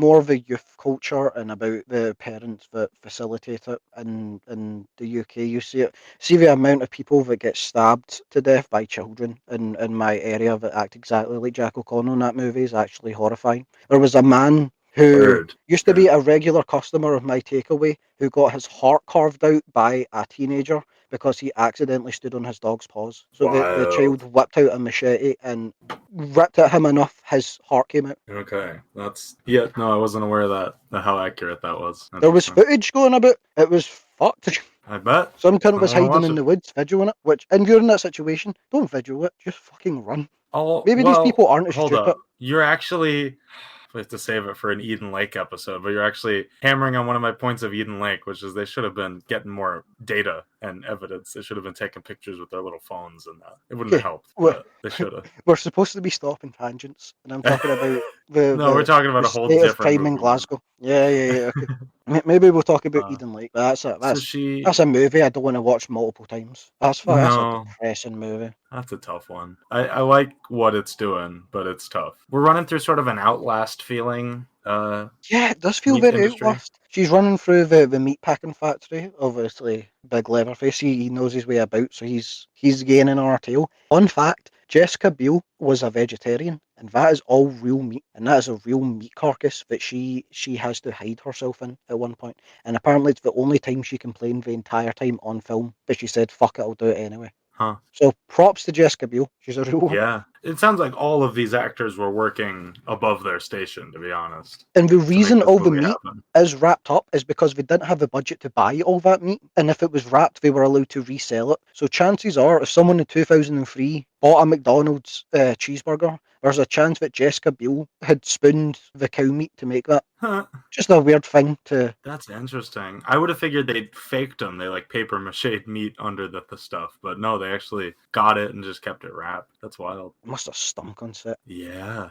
She hears big Tommy Hewitt coming, Big Thomas. So She she, does. as you Is this where said, she finds a hatchet? yeah, a la Outlast, she grabs a hatchet and starts hiding in lockers. Yeah, it's very Outlast. And I mean, I was originally watching it. I was like, surely he would just see her, but also he's wearing a man's face that doesn't fit him properly, and also he is mentally handicapped, like severely mentally. So there's a good chance he He's got a lot probably going wouldn't have on. seen her, and he's also in like a rage fugue state. Yeah, he's I not don't know. doing the oinking and the grunting like original Leatherface, which is No, unfortunate. I would he's have not liked doing that. the bum fucking Fortnite dances of Texas Chainsaw Massacre 2. And he's not stopping in doorways, making a chainsaw penis and going woo woo, Ooh, ooh. and then Yeah, doing a he is little very jig. horny in that movie. Just imagining Texas Chainsaw Massacre 2 Leatherface in this. His name Jessica Biel's running, he's going woo, licking his lips there. Oh, we it would have been get horrifying. it would have been rough. I feel like he would have just killed the other Leatherface. I suppose Leatherface 2 Chainsaw, but Texas Chainsaw Leatherface from the second one, Jessica Biel would have survived. She's an attractive woman, he would have let her get away. Yeah, I agree. He's too horny. Too horny. Maybe this So one's not horny she enough. maybe not. Maybe not. No, I don't agree with that. You don't agree? No. So she's hiding in these cabinets, in these lockers, and Leatherface looks at the wrong one, and it gives her a second to jump out and just start absolutely going hog wild with this hatchet. She's hacking and whacking and smacking. When you see the shock on Leatherface's face, he's like, what the fuck? Yeah, he's not having it, and Okay, his whole arm comes off. Yeah, she rips it. To be fair, she goes for the elbow, which is probably the easiest to get off. And he's a big guy, so probably his own weight would be helping pull that back. But again, this is another moment of there's slight moments of really dark humour that I think make it quite funny. Because she runs off, and then Leatherface is trying to pick up his chainsaw that's still revving with one arm as it's doing circles Spinning on the floor. chainsaw is a note that I have. Yeah, it's very funny. He's like, oh god, Poor- no. He keeps trying to grab him, he keeps going for his woo, woo. Not my ankle. Oh no. That's enough to keep him distracted, I suppose. Yeah, she gets out pretty entire far because she rest of the gets movie. to. Yeah, he Yeah, doesn't really. she gets back to Hillbilly Costco or Trader Joe's. Is Trader Right. Joe's Hillbilly? Can we just call it Trader Joe's? Sure, yeah, Trader Joseph, and The- she finds a the- truck driver before then, right? Oh yeah. She mirroring the beginning of the movie. She's now the deranged woman running, screaming down the road. And the van driver It's stops. He's like, effective. It's well done. and he's like, "What's going on with you?" And she's like, "Can you just get me out of here?" And he goes, "Yeah, sure. Don't worry, I'm just going to drop you off by this nearby Hillbilly Costco." She fucking freaks out, which I don't even think Yeah. would be in the right direction. Maybe she got turned around in the woods. I feel like he's driving forward. I feel like the Hewitt house was further forward. Yeah, because it was 2 miles forward. So technically, unless the area they're in, the roads do a circle, there was no way she would have ended up back at that shop. Maybe they've got a franchise. Maybe she closed the day shop and this is the night shop. Maybe. The entire Hewitt family's there. We've got the baby. The truck driver runs in and he's like, "Sheriff, I found this hysteric woman talking about there's a sheriff trying to kill her. I don't know what to do." And he's like, Yeah. "No problem, I'll sort that out." Not a lot of critical She's- thinking. She's fucking gone. She's just dipped. How is it she gets the baby? What point does she get the baby? This is what I think her being pregnant makes a little more sense that she stays for the baby because I think she Yeah, but she sees- wasn't going to. This is a moment of opportunity. She almost gets away though because does she get the car before or after the baby? Does she go back for the baby after she has the car? I think No. no, because she's in the car with the baby. Yeah, So you're right. it must have been whilst Hoyt was out trying to find her. She's somehow snuck in, procured this baby, and got into the sheriff's car. I don't know how she did Hot-wired that. it. I don't know. She's resourceful, isn't she? Yeah. And this Hoyt gets fucked up, and it's so cathartic. She It's hits him good. once, he turns to fucking sauce. He's lying kind of similar to how Erin's boyfriend was earlier, just kind of on the floor going, spitting. She reverses, then drives again, then reverses, then drives again. He's a puddle by the time she leaves him. It's an effective fake out too, because you think she's in the truck, but he's looking but I at the mean- truck and the camera's in the truck tracking him. And you see So- from her perspective, like a windshield mirror in the glass of the front of a vehicle. So you're like, Yeah. oh fuck, she's there. Very, very good pull the rug out from under you. I think I've said that like 5 times. The movie's good at setting up things and then paying them off in a way you wouldn't expect. I think it's well edited for what it's worth. They string it together really well. So we end the movie. Leatherface, he's fucked up somewhere down the road with one arm. He's just given up and gone home. We get an Eric Banner Hulk sad highway moment as he's just walking down with one arm. And But there's- he sort of there's- spins and hits the car, right? Yeah, he sees her drive past. She kind of slaps the car. I think he's a little weepy from the day. He's not really got too much force left in him. Well, there's something going on in your neighborhood, man. What the fuck? Are you okay? Yeah. Not much I can do. The windows are closed. There'll be Sorry. those bloods in your area that you didn't Edit know. that out, I guess. Yeah. But you can leave it in. If someone going to complain, you tough shit. We have to deal with Fair. it. We cut. It's life, man. Jessica Biel has gotten away with his little blonde baby. So technically, she's kidnapped the baby from a kidnapper and killed a police officer. And we know which I two wrongs do make a right, which is good. I suppose in the original opening, she's in a psychiatric facility, so she's probably been arrested, which makes sense. But we cut to, it bookends the film with the opening scene, with it being the police investigating what happened at the Hewitt household, presumably after Jessica Biel's character has told the authorities, of which she was promptly arrested, as seen in the alternative opening. So that didn't work out too well for her. No, it didn't. And We go down the basement and like this is where the murders are taking place. Although in the woman's initial report, she mentioned however many family members, but we couldn't find another one. Leatherface jump scare, very It's good jump scare. It does like a Paranormal Activity thing where it cuts away at the last second, but you hear the screams and you see like the camera violently shaking. well, you see just like a blurred shot of his face. It kind of zooms in, right? Yeah. We get I like thought that was good. Yeah. yeah, it looks like Begotten. Have you seen the like kind of experimental movie about God killing himself with a straight razor? No, what's that called? Begotten. It's The Gong. painfully boring, but visually it's vibes. Interesting. It should have been like a 5 minute art house movie, but they stretch it out into an hour and a half of just nothing happening and incoherent black stuff across the screen. Oh, I forgot to read one note. It's just baby heist. There's a baby heist in this movie. Would you consider this a heist movie? No, but it's important to note when there is a heist element, and there's a baby heist element. You do love a heist element. Yeah. I'm pretty sure we once talked about Ant-Man, and that was like your main takeaway. You're like, oh, it's a heist movie. It is a heist. I don't. People say it's a heist movie. There's heist elements. It's As much still- as it can be in the Marvel universe. Yeah, it's not flat out. I wouldn't recommend it to someone that just wanted a heist movie. I suppose before we end, the alternative ending of the movie, again, thank God they cut it because it's fucking terrible. Rather than the little police video that we get at the end, they show a SWAT team raiding the Hewitt household, and it's strange. They all just run in and kind of wiggle their guns around. It doesn't seem very professional in the slightest. They secure the bedroom. Mama Hewitt, she's just lying naked on the bed. Her corpse is like kind of inflated, I assume with gases. That's a nice detail. You don't really see that much. They secure the You're not rest of the wrong house. about that. We're like, oh fuck, nothing's here. And then it cuts to Leatherface just kind of strolling out the door they walked in. Looks very dumb. It feels like a man walking away from explosion scene, but with Leatherface kind of strutting away with one arm. Weird. Terrible scene. Yeah, And you would then hope he would kill all of them or something. And then we get like a little moment with Erin in the insane asylum being like, oh, the baby got foster parents. They're okay. That's all I care about. But what about your baby? Did you? And also, why are you in jail if they believe what happened? Insane asylum, I guess. And why did it take you 20 years to go up to this woman and be like, what happened? If you believe her? I don't know. She just has Thank the God sickness. they didn't let the director have his original vision, because you'd think hearing Michael Bay and fucking with a director's vision would result in a worse movie. But thank God people stepped in on this one, because this could have been a shiter. I love this movie. I think it's sick. When I hear Texas Chainsaw Massacre, I just want a violent exploitation movie, and I think this is one of the better ones that are about. Barring your like European art house, like Funny Games, Angst, Maniacs type movie, I think if you're going like Western cinema, this is like the peak of exploitation movies. It's good. It captures that vibe effectively. Yeah.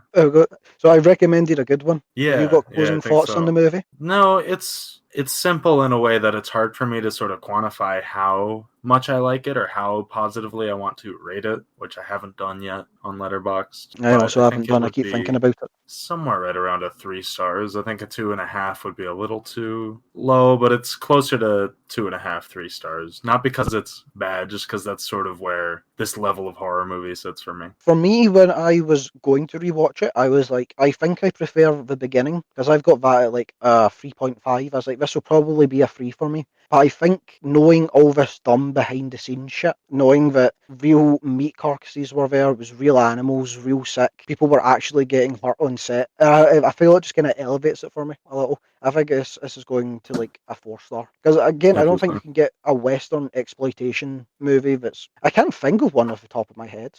You're not wrong. Maybe I don't House feel Arise? like that. That's true. I haven't seen any of those. I should watch those ones. You haven't seen any of it. Oh, that could be. But it's a very similar vibe, especially see if you're going for the 2000s reboot. It's a very, very similar vibe to this. But it's a bit more grindhousey towards the end, which I don't know if you... Oh, I like that. Okay. I don't know. I suppose I think next I'd be week into is that. up for your pick. Please don't pick some fucking dog shit action sci-fi movie. I'm begging. Babylon AD. Babylon AD? That's just sci-fi again, isn't it? Yeah, it's a sci-fi action movie with Vin Diesel that nobody likes. I'm not actually picking See, if it. you wanted to do sci-fi action horror, we would do Pitch Black. Yeah, with Vin actually, Diesel. that's a good call. Do That's that a at some fucking point. sick movie. I love Yeah, but I feel you Riddick can't do too. The third one. I've not seen any of the sequels. Ooh, But I feel don't- like they get too actiony to be classed as horror. The first one's at least got the Gears of War video the game mechanic. second one is trying to be a space opera. I don't think it's super successful, but that remains to be seen for you. People like it. From what I've seen, it looks like Alien 3, but with the Texas Chainsaw piss filter over it. Is that an accurate description? Graphically, but not in Not thematically. story. Yeah, not thematically. Thematically, it's trying to be fucking Star Wars somehow. I'm pretty sure I but- just heard Resident Evil music in the background. Did your Steam Deck turn on? Fuck. Is it? It shouldn't be. I heard like a wheel, like background ambience music. No. No, you got I your think I hear own it too, horror though. OST. I must. Jesus Christ. I'm about to should be fight killed by Leatherface. But the Riddick is good. It has multiple interesting acts. I don't want to say too much, but it tries to capture pitch black a little more. I will say, I feel like a movie like Pitch Black, whilst could be classified as horror, would have to go much, much further in than week. Well, week. Yeah, Wait, we can't this and start last there. week might not even. Yeah, we can't start with a movie like Pitch Black. It'll be like a fuck you. We're doing this because we want to. But you Yeah, can't really very get away much with that so. at the beginning. Okay. I'll get to you. Well, I'll leave it with you to decide. Yeah, we'll figure it out before the next one. Fuck But it. I don't really know how to end these yet. Just.